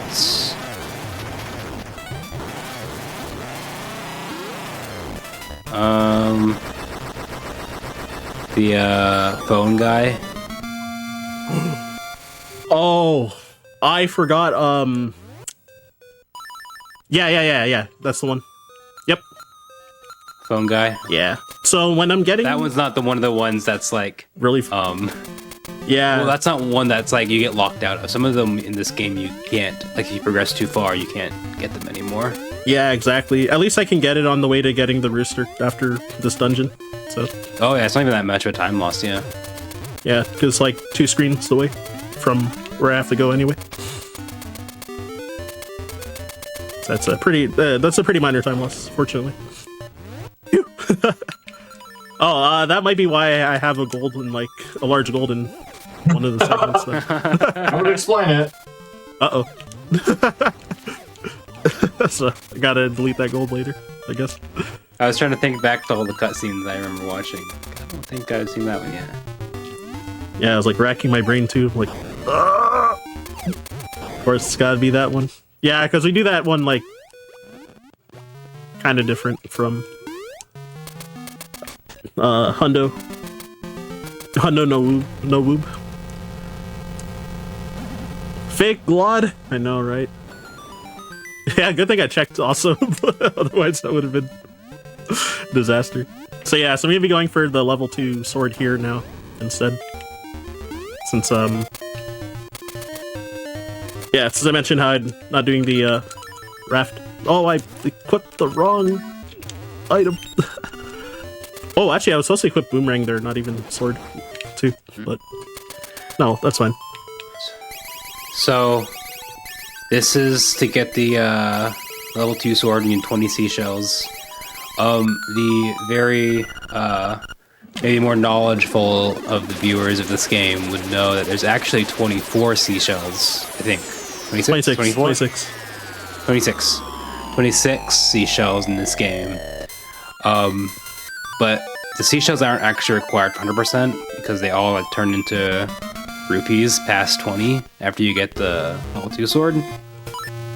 So you only need to get 20 to get the sword, and then you don't need to get the rest. Yep. Oh, I should have just done the menu here. Whoops. To make up for that mistake earlier. Level. Yeah, talking about the micro time saves and whatnot. Or mitigating time loss. I think you're mitigating glitches, actually, by not doing the text skips. I applaud that. True. Yeah, so just holding up and left here, and depending on RNG with these guys, can get hit somewhere probably between 0 and 3 times. So I got hit twice there. What do we equip here? Is this right? I actually forget. This is wrong, but yeah, whatever. Whatever, man. Bleeding the muscle memory in all the categories. Yeah, so here's where you would, in these guys' route, whoops, you would go up to that room up above to get to the back of the raft minigame. Whoops. That route was pretty interesting because you would actually get that shell, and then get the key, and then leave D6 to get the level 2 sword. Yeah. As opposed to getting the level 2 sword after beating D6. Because that allowed you to skip the owl cutscene after D6. That's why. Okay, that makes sense. Yeah, that's why. So that's why you double dip D6. Oh, that's really cool, actually.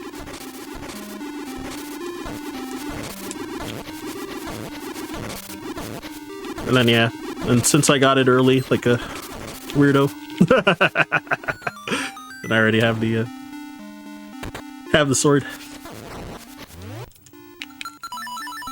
All right, got a whoops, cute mini boss coming up.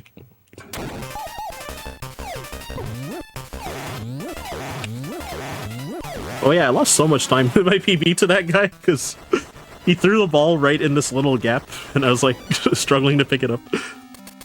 And then I got stuck in a loop where he kept getting the ball before me.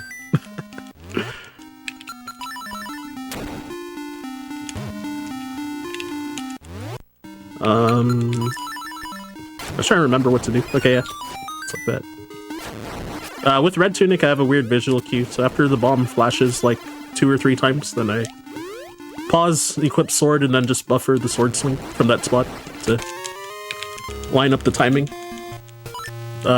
Because of the extra knockback,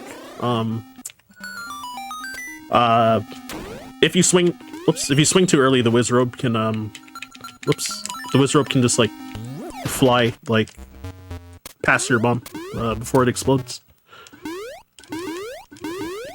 Whereas, if you had Blue Tunic, then, it would actually just knock the Wizrobe, like, pretty much, like, right where the bomb is. Without that, extra knockback. So the timing is free with Blue Tunic or green. Oh yeah, also, whenever the key drops from the ceiling onto you, it's frame rule dependent whether Link will collect it the first time that it drops on his head, or if it'll fall through him, bounce, and then he'll collect it on the second time it lands on him. So it's random whether you'll save or lose a quarter of a second every time when there's a key falling down. I forgot to put a counting game for for this run to talk about it. Also, I'm gonna move the shield there because that's been annoying. Oh, I also mismendied here. I was supposed to I forgot. Oh my gosh, dude. Only song 1 works. I I don't remember if it's my current PB or my PB before that one where I also made that same mistake. So Good thing you didn't play song 2. yeah. If you play song 2, then warping back to start of the dungeon. So alright, I'm just gonna let the bomb go. I can't get this guy. He's too slippery. Oh. He's not hungry. He doesn't want him. Super old no save and quit runs of this game. Back when no save and quit was the most popular category. You would get the ocarina just for to get Mambo songs, so you could get back to the beginning of dungeons without saving and quitting. Wow. Well, I guess the main reason, because it was before bomb triggers, you needed the ocarina anyway to get to D8 and into the egg and everything, but you would go out of your way to get Mambo. Gotcha. Oh wow, because yeah, I guess it's save time over if you're not doing save and quits. Yeah, and you also had a really cool glitch then too, where you would if you slashed your sword during the Mambo cutscene, because you can't save and quit out of the cutscene, for whatever reason it allows you to move in the middle of the cutscene, like 1 pixel at a time. Wow. So you move closer to the screen transition to the left. That's hilarious. This looks like a glitch to me. I think I'm not gonna lie. This one's pretty hard to. It's just bad programming. Yeah, so we're able to skip 3 cycles of this fight by hitting him with 3 bombs before his face spawns in. Yeah, this boss is also in Oracle of Seasons. It's a pretty common misconception that the Oracle games run on the same engine as Link's Awakening. As far as I know, they're completely different. Yeah, they each have the same graphics. They rebuilt it. Yep. They rebuilt it from scratch, which they reused a lot of the graphical elements, but they made the exact same mistake with this boss, just independently. Yep. Where you can kill him before his cutscene even starts. Yeah, because he's a mini boss in Dungeon 2. Wait, am I supposed to? You're supposed to Mambo. Yeah. Whoops. Blah! I'm talking to the owl for some reason. It's a bonus. And that's why we would double dip D6 so that we could avoid talking to that owl. Yep. I was just showing y'all what he meant.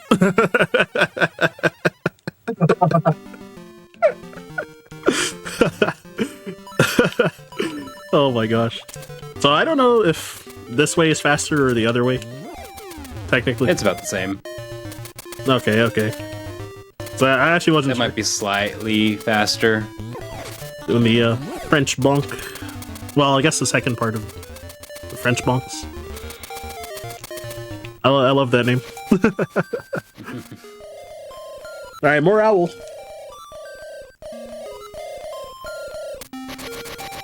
Yeah, so Swag Cave yet again.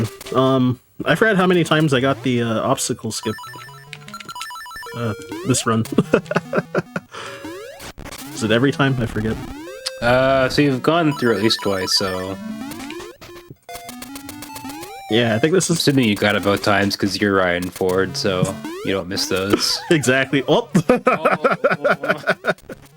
Oh, and I was... That was definitely my fault. Oh my gosh. Alright, that's half, Never I mind. guess. That's half, I Never guess. mind, I take back everything I've said. Oh, man. That was a bit of a skill issue there, but it's okay. Reset. Oh, I didn't go to the chicken, dude! Oh, the thing I talked about earlier. Forgot.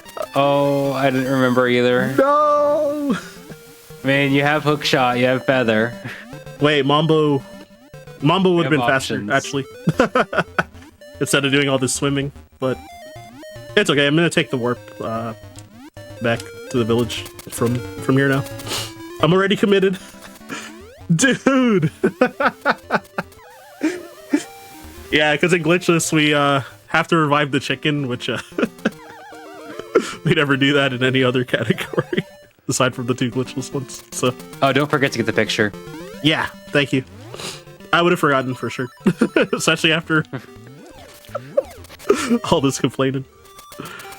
You even talked about it earlier, yeah. All right, let me go this way. Yeah, so the picture was out here.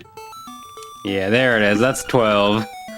All right, actually 12 now. I'll show it again when I pause for to equip the song a couple times here. All right, there's 12. So yeah, nice chicken reviving cutscene, which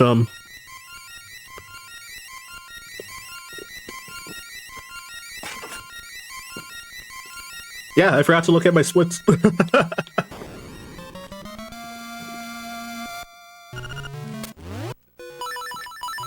And then yeah, now gotta equip Mambo's Mambo. Yeah, right. So supposed to equip Mambo, go down. Yeah, and then Wumbo again, which is why it's like really easy to forget because Oh. you start from the same place to get to either Mabe Village or go back up to the mountains. So Yeah, exactly. super easy to forget. Oh, what a silly mistake. Oh well, we'll recover.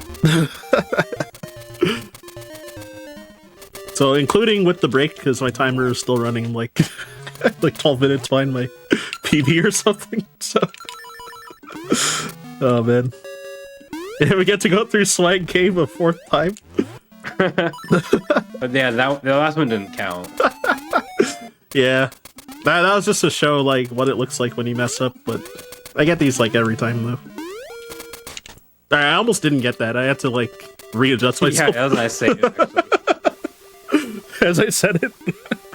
Yeah, it was like slightly too low, so I had to like move up like 2 pixels or something to save it.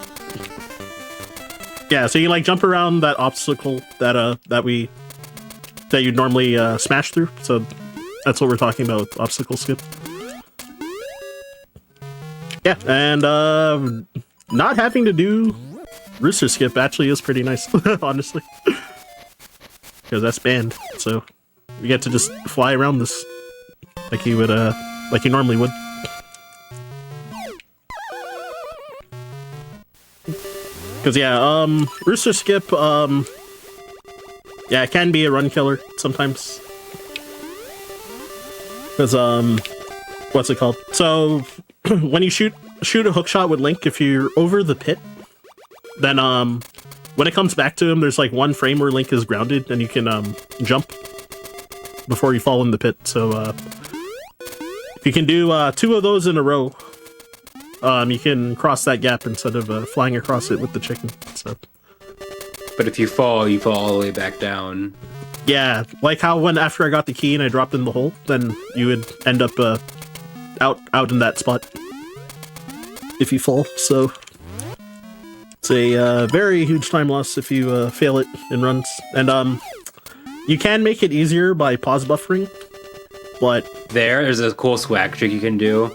You jump off and you can grab the chicken to get so you can get across there without shooting the hook shot. yo, I'm gonna actually practice that.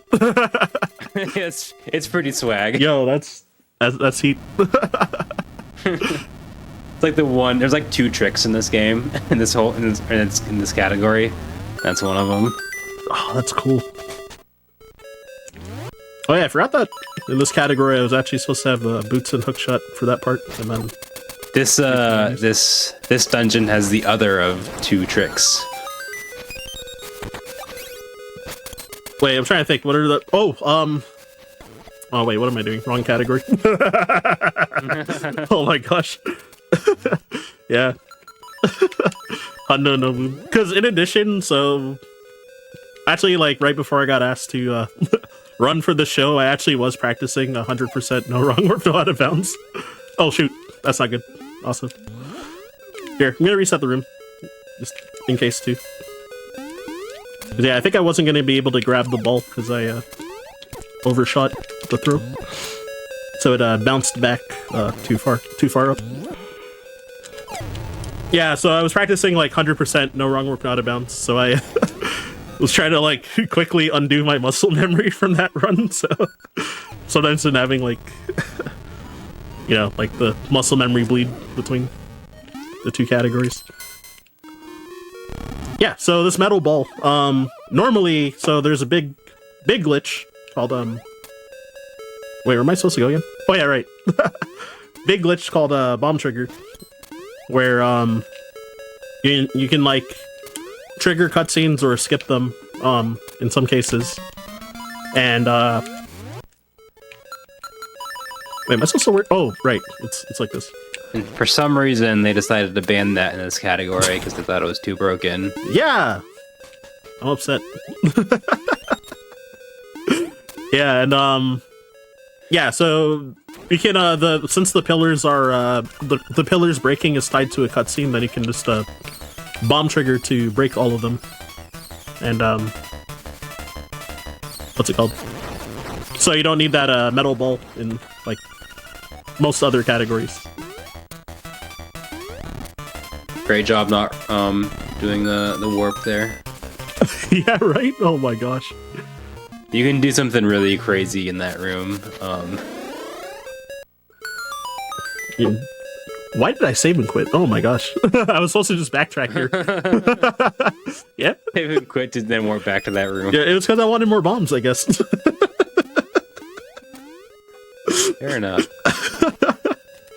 Oh no, I missed that guy. So this is the hardest puzzle in the game. Need 3 of a kind. I think it's like slightly easier in 100% glitchless compared to any percent glitchless because of having the boomerang. Yep. But even still, it's like boomerang is like way easier to control than the sword because the sword has like swings in an arc, so it makes it timing a little awkward. Yeah, what is nicer with the sword is that you can a lot of times you can like hit 2 of them with 1 swing. So you can only need to do 2 swings sometimes. So yeah, I killed a run once by falling in this hole. So I'm going to play it safe and throw the ball and then jump. Because you can like jump and pick it up at the same time. But if you don't have enough speed, then you can fall in that pit. And here's a cool trick. Hey, looks like that. Yeah, this is unintended. This is not how you're supposed to get the ball over here. It's a pretty cool trick. Yeah, very huge skip. What's the expected time?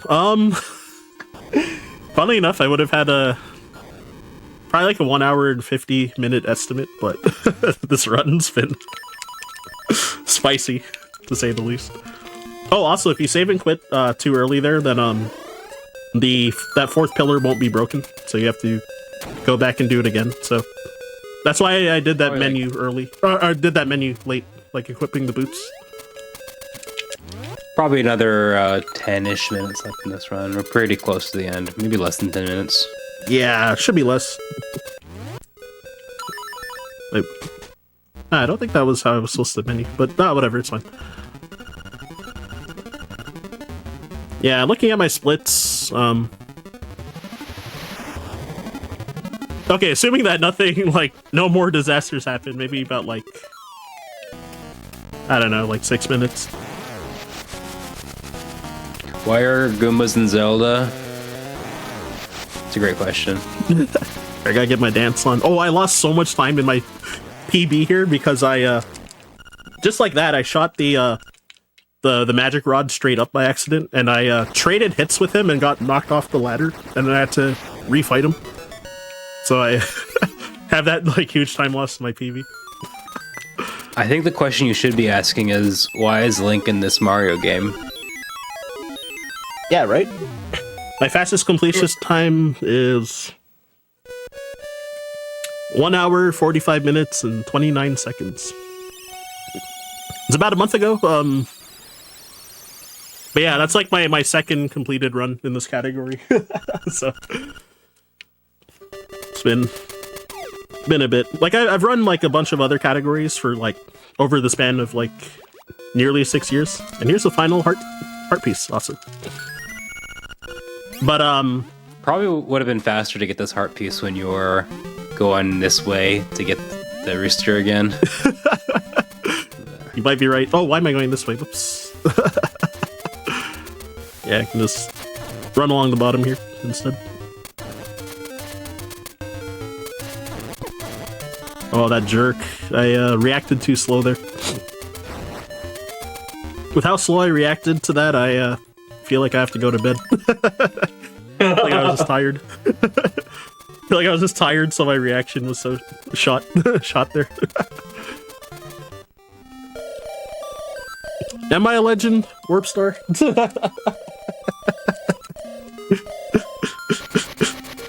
Sorry, I had to accept the glaze in chat. Oh yeah, song 1. Whoops. Yeah, so got our national anthem over here.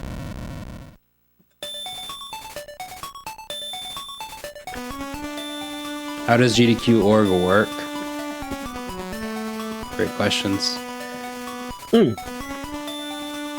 Yeah, so wait, should I be the one explaining it, or should that be Church's field? I can explain it. There's 2 flagship events per year that are in person, called Awesome Games Done Quick and Super Games Done Quick. In between those, there's lots of other events they run, like online, smaller things like this, or things like Flame Fatales that are also in person or online.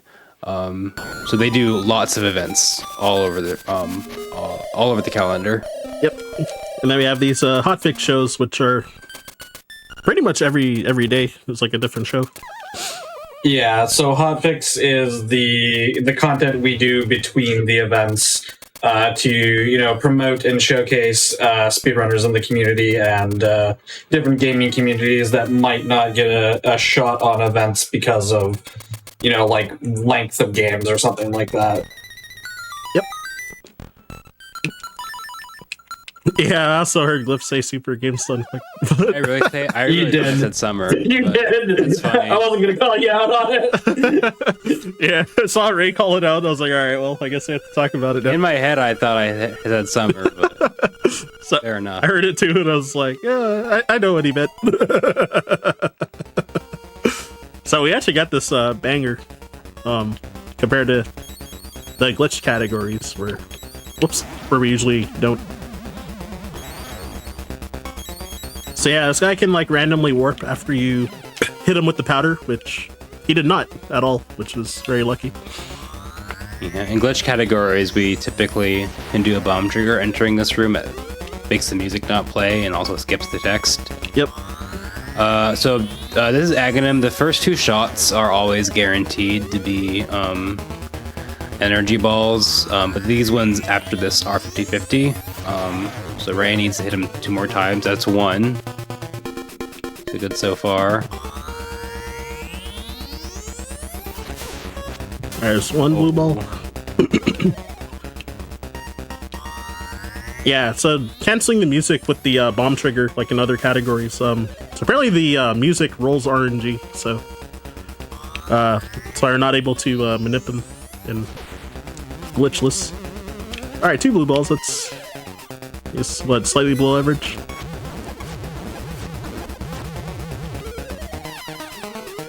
So I think because the 2 cycles, so 2 50-50s, I think like 1 would be average. So yeah, again in phase, take him down in 6 hits with boot stashes or spin slash. And then the final phase, don't blink. It's Death Eye.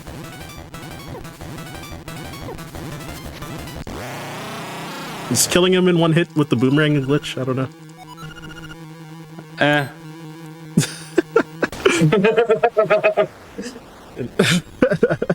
And yeah, so time will be when the screen fades to white after I hit the top of these stairs. And time. GG. GG. I golded by 6.5 seconds on that segment. Nice.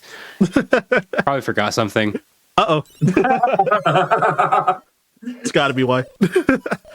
Yeah, I think since the blob phase didn't like disappear any of the times when I hit them. I think that was like most of the time saved. Looking at 151.08. Okay, nice. Because I didn't stop the timer during the break, and Yeah. so I had 158.01 on it, but that makes sense. Thanks for the GGs, y'all. Sorry that I forgot stuff in the run.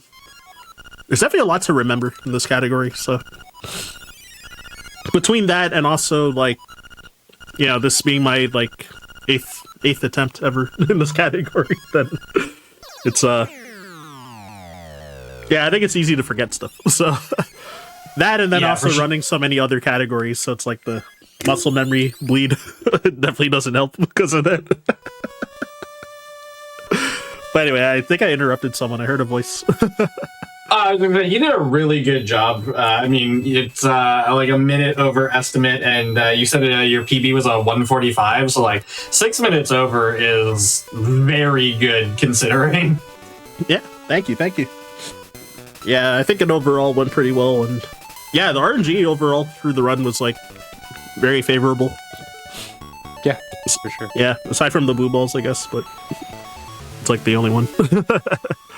But anyway, yeah, I guess for the quick sign out, yeah, if you liked what you saw and like my vibe, I'm at Ryan_Ford522 on pretty much all the socials. So yeah, if you want to shoot me a follow, if I have trouble falling asleep, I might do a secret late night stream. We'll see.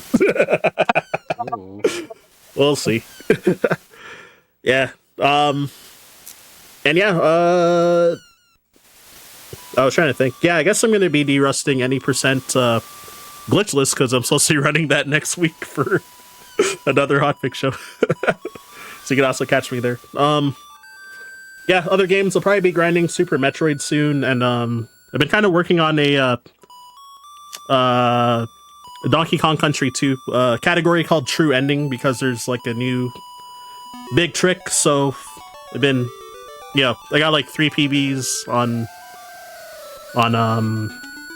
yeah, 3 PBs on Saturday because, you know, it saves so much time. So we'll see how far I can go. That'll probably be next on stream. Anyways, thanks Liv also for commentating. And yeah, Of course. you want to You do it. say anything for closing? Yeah, I mean, if you wanna follow my Twitch, it's at glyphdx. I don't stream that much anymore, but you can follow if you want. Every now and then you'll see some speedruns of this game or other Game Boy Zeldas or some Kaizo Mario World or things like that. So Oh yeah, I saw Kaizo SMW recently. I meant to ask you about that like last week when we were talking. yeah, been dabbling. Yeah, but all right. Anyway, sorry. Yeah, continue though. My bad. Nope, that's all I got. Thanks for the opportunity to commentate. I enjoyed it. Yeah, which I guess you'll be back with me for the other Hotfix show coming up next week. So Yeah, we will be doing any percent. Ryan will be doing any percent glitchless in about a week on the 8th of April. So yep. So yeah, if you want to see that, make sure to tune into that. Yep. All right. So yeah, peace out, everybody. Church, take it away. Yeah, thank you both so much for being here. Appreciate it. Definitely check both of them out. And and next week you'll be back for the any percent run. We do have a little bit more show for you. We've got Spider-Man 2 Enter Electro coming up. We're going to take a quick break while we get ready for that. Just a quick reminder for you all. If you want to catch up on any of the past GDQ Hotfix shows and marathons, you can always do that over at youtube.com/gamesdonequick. If you're watching this on YouTube, you can consider liking, subscribing, or becoming a member to support GDQ. We're going to take a quick break. We'll see you in just a few minutes here. Hello, everybody, and welcome back to the Games Done Quick Hotfix. Today we are doing a community grab bag. It's a grab bag of runs from the submissions that you, the Hotfix audience, have submitted. If you aren't aware, you can always submit runs to be showcased on the Hotfix over at gdq.gg/hotfix. And yeah, you have a chance to show up on any of our shows. I've picked specifically from the forums for this. We've got a run of Spider-Man 2 Enter Electro. I'll hand it over to our runner commentator here. Let everybody introduce themselves. Lovely. Thank you so much, Church. Hello, everyone. My name is Spyron, and we're here today to run Spider-Man 2 Enter Electro, potentially the lesser-known sequel to what is the great original Spider-Man 2000, which is also a game that I run.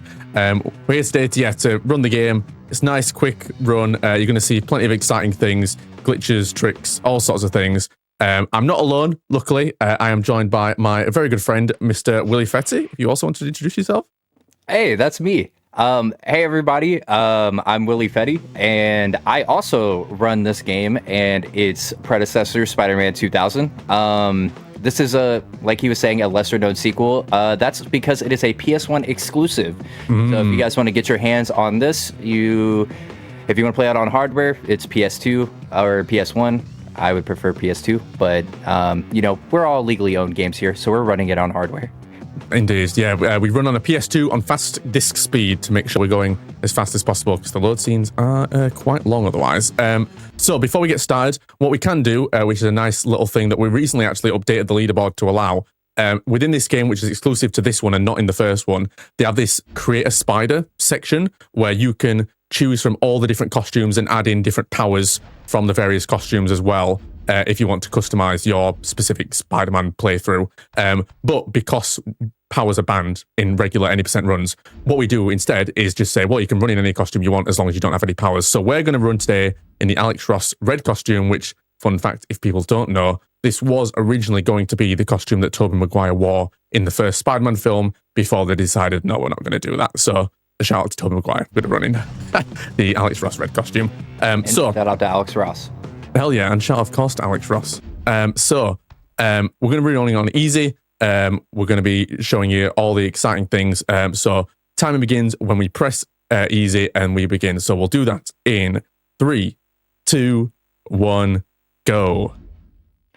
Yeah, so I guess I'll start from this one, but if you are actually watching the cutscenes in this game, this picks up, I think it is a week, or it's between 3 days and a week directly after Spider-Man 2000 for PS1.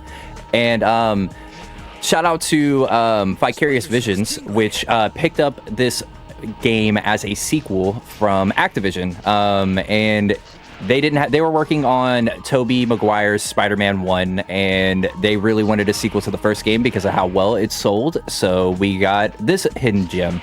And Spyron, if you want to explain why you are moving so fast, I'm sure everybody would like to know. Hell yeah. So you'll notice that obviously, being Spider-Man, the main component, you'd probably guess, moving through the game is going to be web swinging.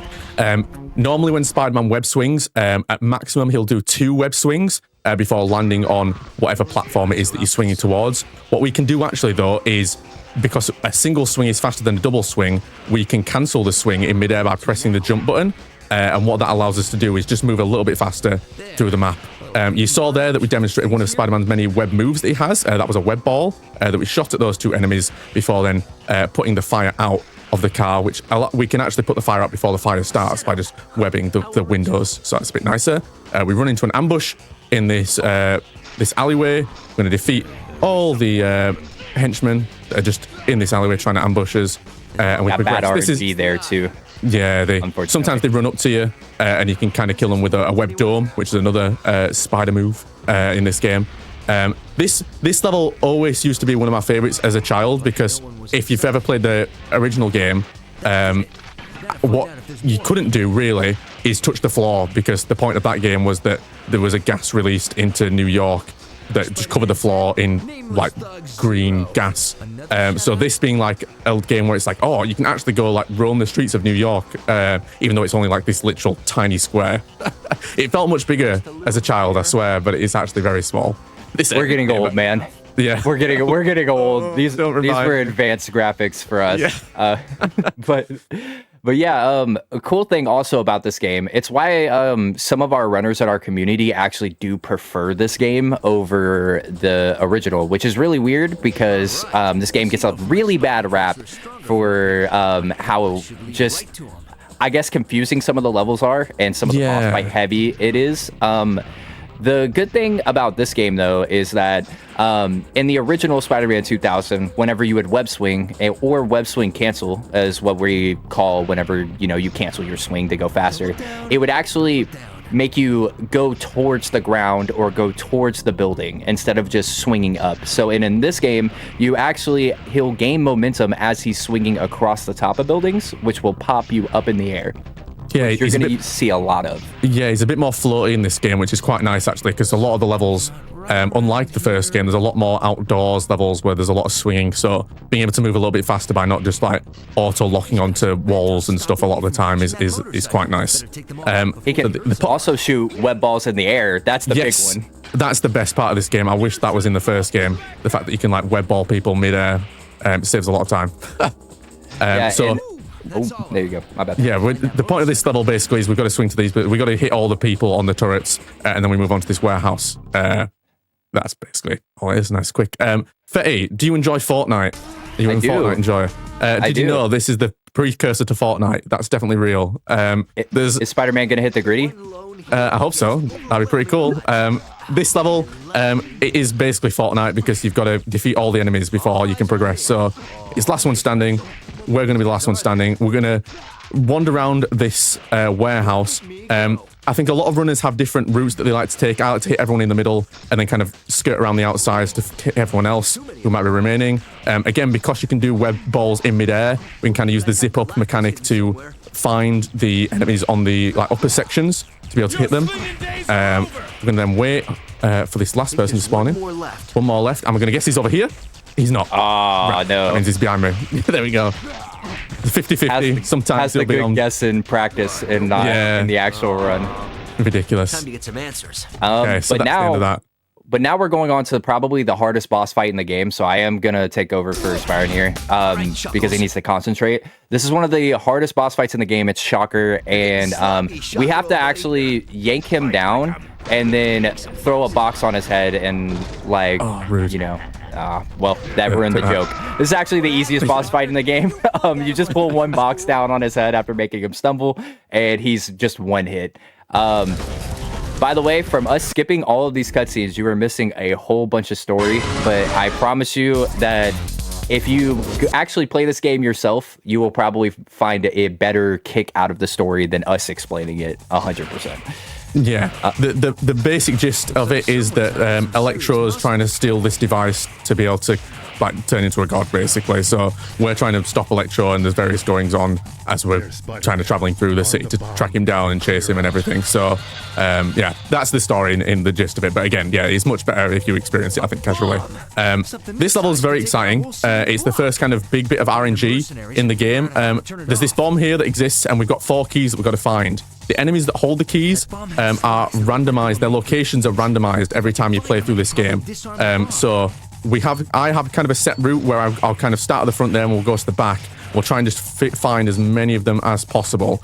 So far we've hit none, which is very exciting. So that generally means they're all going to be clumped up at the back here. Yep, so we've got a nice group of enemies down here. Oh, they're not at the back. Okay, so it's these ones here. Okay, yep. So only one of them has the key in the clump. So we got a yellow key here. There was some more enemies, I believe, over this side. Yeah, down here. So it'll be this fella here with the green key. And then I assume there's 2 more keys left. So I assume one of them is going to be up here. There'll be a group of enemies up here somewhere. You ever see on that building over there? No, so perhaps they're down here? No. Okay, so this is good when the enemies just aren't where you want them to be. So it's kind of a quick swing around. Are they down here? Yeah, here we go. So they're down here. Here's another one. That'll be a blue key, and then the red key, because we didn't see them in the initial kind of swing through when we're heading back here. That means they'll be in this little section just in front of the bomb down here, I believe. Let's see. You have a way better route. Here they are. Nice. Like, you have a way better route than me. No wonder your time's better. But this by the way, we actually just got a 100% category, I think, last year for this. And routing that was a nightmare, specifically because of these random spawns that just take place on this level. So yeah. Yeah, 100%. I would not recommend anyone running, really. You have to be insane. So in the first game, 100% is pretty straightforward because you can do it in basically 2 playthroughs of the game. Whereas in this, you have to do like 6 or something random because for whatever reason, I don't know. I mean, it makes kind of sense because it adds a bit more replayability to the game casually. But the comics that you can collect on each level, some comics only spawn in certain difficulties. So you literally have to play through like the game, like 6 times or something to be able to play through it on different difficulties, different comics, different playthroughs, different all sorts of stuff. So it's a bit wild, yeah. If you're wondering what we're doing on that level, if you're wondering what we're doing on this level, it's just webbing up these guns. It's really nothing too crazy, which is why we didn't say anything. But this is one of the actual first big hurdles of the run, in my opinion, is the plane level. Spyron's gonna do this flawlessly, but it's just all he has to do is stop this plane from getting to the end of the hangar and blowing up. So basically, what he does is immediately lock onto hey, there it is. But immediately locking onto the propellers and webbing them up. That is way harder than it looks. So shout out to Spyron for nailing that. Yeah, one of the mechanics in this game that is introduced in this game that wasn't in the first one is the ability to press L2 to like have that little lock-on appear that you saw around the propellers. You can use that on the first game on the PlayStation exclusive. Oh gosh, brilliant! Shot me in there. In the first game on PlayStation exclusively, you could use that to lock onto bosses, but now they've added it in that you can just kind of lock onto anything that Spider-Man can hit, basically. So by holding down L2 in the cutscene, and then immediately releasing and pressing it when the actual gameplay starts, it switches to the correct propeller to be able to spin it to the right position. So then you can spin up the first propeller, spin up the second one without it crashing into any of the boxes and ruining the level, basically. So it's a nice quick way of being able to do that straight away. Really hard. It's really hard to do. You have to be very tight with the timing. And as I've learned, for whatever reason, so I guess this is another thing we can talk about while we're kind of just swinging through the air. This is one of the open swinging levels. All we're doing is just chasing a helicopter. That's it. Yeah. There's differences between, as with most games in this era, the NTSC and PAL versions of the game.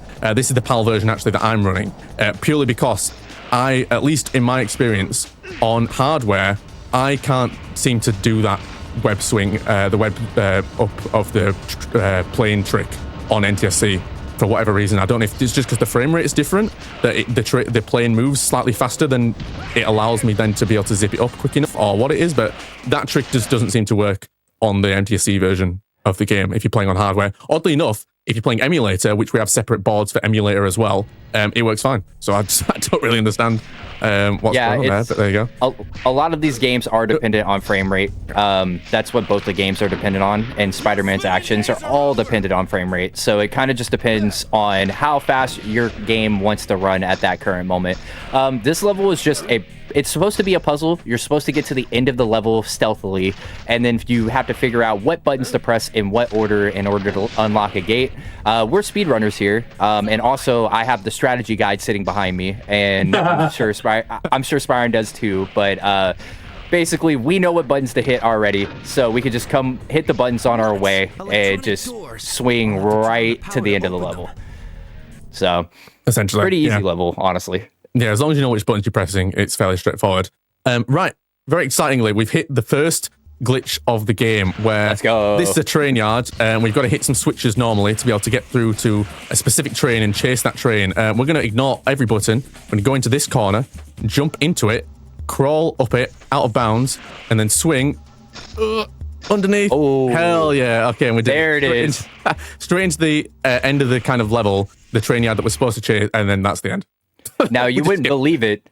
You wouldn't believe it, but that's the harder one out of the 3 skips you can do to get into that room. So there's 3 different ways to get into that room. That Speaking one of hard skips, we're about to hit you something. want it, or do you want it, or do you want me to get it? You go for it. Let me try and attempt this. Okay. So basically, this level is catching the train, right? That's what we're trying to do. And Sandman has been tasked to stop us from catching that train. Oh! So there it is. We got one. So there's 4 sand walls. If you do that first one quick enough, you can actually catch the train and skip this entire level. But this is probably this is what prevents a lot of runners from running this game, is this. So it is something called sand wall skip. And if Spider-Man is very close to a wall, or very close, in this case, to the ground, whenever you hit the swing button, he will zip forward. And so what we're trying to do is get him to zip through the sand wall instead of us destroying the sand wall. As you can see, the sand wall has its own health, and so does Sandman. You can't really just kill Sandman. He'll always respawn. But the sand wall, this is usually what you have to do right here, is pick up the forklift, throw it into the sand wall, and there it goes. The fact that you got two... Yeah, two is crazy, actually. The fact that you got two sandwall skips within a couple seconds is crazy. But yeah, the top level runners of this game, if you go watch the world records for this game, basically they'll hit that first sand wall as soon as it spawns in. They'll skip through it, and then they'll immediately hop on the train and in the level. So yeah, the train doesn't start to like zip away until a couple of seconds after the sand wall's risen. So if you're very quick on that first sand wall skip, the train's just already still sat there, so you can literally jump on the train. The train is the end of the level, so as long as you touch the train, the level ends, which means you can just skip all the other sand walls. So that's crazy, actually, that we managed to pull two off there. Yeah, very shocked. I'm so proud of you. But that's also, a lot of these tricks look simple. I'm telling you right now, this game is sometimes it feels like it's RNG focused with if you're gonna hit something or not. Absolutely. So you kind of have, it's way harder than it looks. Also, we have this skip from Spider-Man 2000, its predecessor, where you can just kind of look behind you, hold down the swing button in targeting mode, which we only use targeting mode twice, I'm pretty sure, in this run, right? Yeah, I think that's right, isn't it? Twice or three times? It's not very many. Not very many either way. Yeah, it's not as much as the first game, so... No. Yeah, for whatever reason, if you aim a wall behind you in certain situations when you're doing the like web aiming mode, it'll just allow you to skip through the geometry of the level for whatever reason. We're going to get peppered by these enemies here in this corner, that's fine. Super the objective of this level is we've got to save these hostages. It's very similar to, again, the first game has a level like this. But with bank robbers instead of gangsters. We have to go give the little hostages a little kiss on the head. There we go, to save them. They won't move unless we go and touch them. They need spider kisses, is what. Yeah, they need a little reassurance. Like, it's okay, you can go. Carry on. You're out of here. And we're on to the boss fight. Yeah, so the one critique I have about this game is how many boss fights are in this game, but they're not hard. This is Hammerhead's boss fight. Once you get the gist of it, all you have to do is basically web yank the gun out of his hand, and you don't put on web gloves for this boss fight at the beginning, but right here you're gonna see Spire put on the web gloves, or as the guide would call it, the web spikes, and that was a great 2-cycle. Nice. If he would have left any kind of health on that cycle, Hammerhead would have ran outside, and the helicopter would have spawned, and it would have just been a bigger waste of time. Yeah, we manipulate his health to like die basically just at the right moment so that we don't get the second phase. Now this is the big one here. I'll let you concentrate. I got you. Okay. So this is shout out to Burke Maverick for helping find this skip. It's called this level is called Spidey in the Machine. We call the skip Burke in the Machine. Basically, these robots are going to blow up some boilers, and this would be a good time to say that Spider-Man basically has the geometry of a stick figure, and I'm not even joking. So what Spider-Man is going to do here is he's going to jump in the corner of this wall until he's outside of the wall, and then he's going to use targeting mode to swing outside and deload the level, and he's going to zip all the way while keeping the level deloaded to the level trigger. And he has to do that within a certain amount of time. That was amazing, by the way. But he has to do that in a certain amount of time, or the boilers will blow up. So it's a very time-restrictive trick. Yeah, casually, what you normally do in that first room that we exited, there's switches that you hit to be able to stop the timer basically going off. Oh, hold on, I'm going to have to restart the level because it doesn't like it, I realize, after I do the swing. So we'll give that another go. Yeah, we're going to try and do... Yeah, we're going to try and do this trick again where we glitch through the wall basically by using targeting mode. I found if you do this wrong and you aim and he does the swing instead, it just for whatever reason won't do it. So we'll restart level. There we go. We're inside this time. We're going to turn up the heat in this room. And then, hold on, turn off the shield. There we go. Turn off the shield to be able to exit, enter the second half of the room. There's some switches here that we've got to hit. If we turn up the temperature to stop the robots shooting rockets at us, which they might do just before we leave, as the temperature cools off, you can kind of hear them blowing everything up in the background there. That's fine. and we're going to try and escape this room. This trick used to be a lot harder until someone found this discovery where you can run into the corner and exit this way through the wall. This level normally casually is very long. Very. So, I would say yeah, this was probably the level that kept me from running this game until that was figured out. Because usually you would have to do what he's doing right now, which is glitch through both of these, or these doors. It's twice each, and the other door is actually extremely hard to glitch through. What he's doing right now is standing in a specific spot, and since I said Spider-Man is a stick figure basically and can clip through geometry, he's trying to find a green reticle with targeting mode so he can zip through this door and in this level. Oh, he just doesn't want to. He keeps wanting to swing. He keeps wanting to swing. Yeah, this is one of those little tidbits that don't do this to me. Come on, through this door. He knows you're on stage right now, so he's just not wanting to cooperate. Yeah. But yeah, that's basically what a lot of this game is clipping through geometry, and there you go. It's just gonna be clipping through geometry. Yeah, expect to be on that level for a fair bit. If you're starting to run this game, that will be one of the levels you'll definitely get very frustrated with very quickly. And it was way worse before we found out that we could just jump through the wall. Yes, that first door that we skipped by going through the wall, that 100% is the harder of the two. So thank goodness that we just don't have to do that anymore. Honestly, there may be a clip of me raging out about it somewhere. It may be out there, and it may have a lot of views. I don't know, but this one is just a climbing section. It's really just knowing when to use your abilities, like web zip, where to jump, and you just got to shut off a whole bunch of switches while we climb up. That's all this is. Also, I should mention we are going to Kurt Connors right now, so that's why we're in this lab. We're in the biotech lab facility, and we are trying to go check on Dr. Kurt Connors. I'm sure there's nothing wrong anytime that Kurt Connors gets mentioned in a Spider-Man. Oh no, a perfectly reasonable, regular human being that doesn't have any sort of like weird abilities or special things about him. It's totally fine. He's just a scientist, and we're gonna hack his computer, and we're gonna watch out. He's a lizard. Who would have guessed? And he straight through a steel door. So I'm sure that felt really good. So the lizard can't be damaged at all. So the reason that you're doing that whole vat sequence that you saw earlier was to pick up these antidote cartridges, and there are vials spread out across this lab that go big boom, little science experiments. So you shoot them with the antiviral, it basically stuns him to where you can actually hit him, then you just throw 3 chemicals at him, and that's the boss fight. Nice. So, that's the fastest way to do it. You hit him with the chemicals after he's been stunned with the injection, basically. Casually, I mean, you can do that casually if you wanted to. Normally, not like you could beat him up, you could throw stuff at him. There's different ways to be able to do it. You can actually unlock a costume by doing it purely through like injecting him like a million times, basically. So if you're wanting to do some costume hunting in this game, that's a quick tip for you to be able to unlock one of the costumes. Actually, the hard mode strat for this game is to actually not damage Kurt Connors at all and only hit him with vaccines, and then you unlock the Electro-proof suit to where you can't get damaged by electricity anymore. Which comes in handy later in the game, you'll find.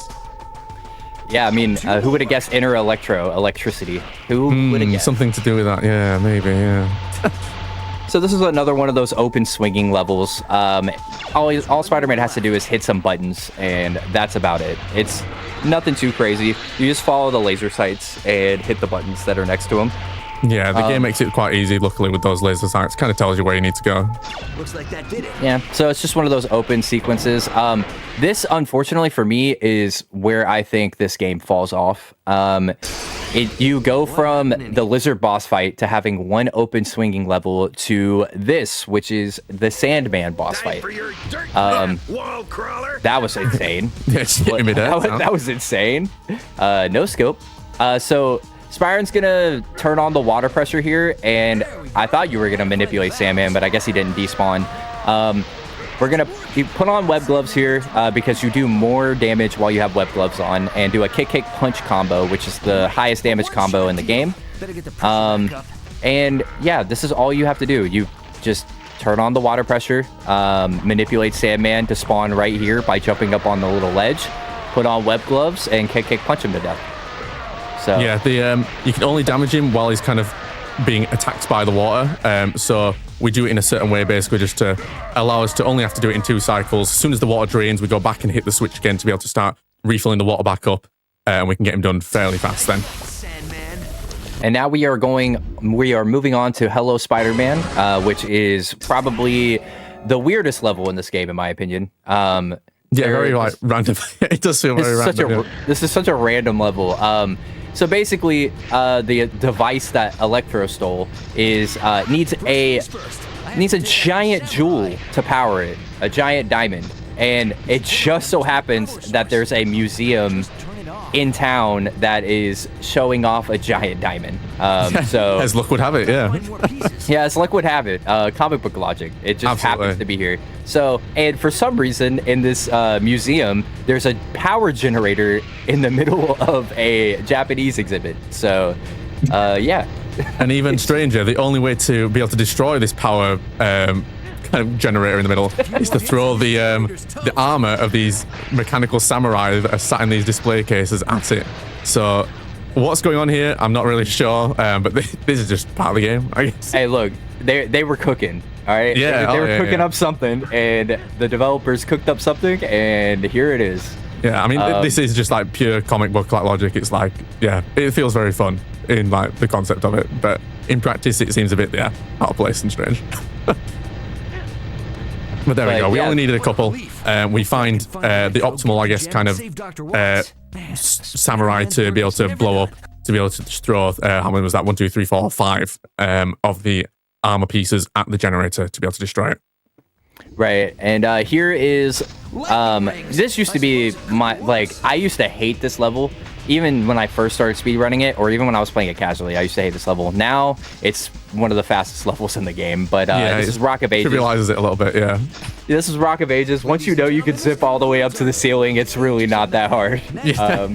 Casually, the game expects you to just crawl up the ceiling, dodge all the lightning bolts that have kind of been fired at you. But if you know the geometry of the level already, you know the points where you can just kind of zip upwards.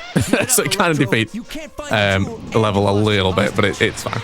I mean, we're going now. We want to do. Now, this is probably the coolest setting in the entire game. It is a boss fight with Electro. He doesn't have the gym yet, so he's not like, you know, all powerful. But who thought that fighting Electro in like a space exhibit, like whoever cooked this up on the development team, like, is amazing. He can like magnetize stuff to you. He can do lasers, as you're about to see. He can make the UFOs go all around you if he wants to. But we're fast enough for none of that to happen. We're just gonna put web gloves on, dive kick him, and punch. That's really all this boss fight is. But yeah, the settings are really cool. Yeah, it can be a bit tedious, this boss fight, because this game is very famous for, I feel like, eating your inputs sometimes. So like there, you just kind of, I dive kicked him, I'm spamming the button to be able to attack him. He just doesn't want to do it. That's fine. We just, trying to hit him enough, there we go, to knock him off the platform. That defeats him. And you think, wow, we defeated Electro, end of the game, we did it, right? No, you'd be mistaken. I have to get this someplace safe. It wouldn't be a comic book game if the villain didn't get the item that he needed. Yeah, the whole game, pointless. He did it anyway. Yep, we tried to save everyone, and here we are. So this is Hyper Electro. This boss fight is actually extremely hard if it's your first time playing it, or if you have no idea what to do. So we're on top of this building, and there's this, for some reason, this antenna is powered by a whole bunch of generators that are around it. But usually what would happen is you would come over to these generators over here, you would have Electro shock one of them, and then you beat him up, and you do that a couple times. And then the game will be like, when Electro gets halfway, he'll go to that generator and recharge his health, and that's kind of the game telling you, hey, take out this tower. But we know the end of the game. I have my strategy guide, so we can kind of just destroy it first and then make Electro vulnerable and hopefully get it there. That's perfect. hopefully get him to halfway. Yeah, here we go. Power up from a broken tower, Electro. So this would have been the game telling you, hey, destroy the tower, but we did that. I already did that. Yeah. So in theory, he'll only need one more cycle of attacks before time. So time will go if we defeat him, and then when we jump and the screen fades to black. So we're hoping for the attack where he's going to shoot his beam at this. There we go. Okay, let's try and finish him off. And we got him. Perfect. Okay, and so time will stop when we reach the top of the after we jump. And time. And that's the game. GG's.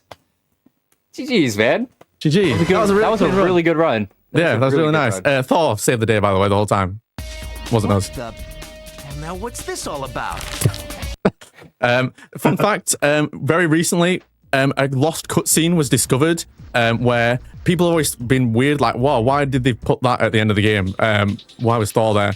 On the website, the original website of this game that exists, they found a screenshot of this lost Thor cutscene that people just assumed, oh, well, they cut it from the game and the game's so old now, it must be lost. Some random person found it on their hard drive, clear that they downloaded from the website when it was originally viewable.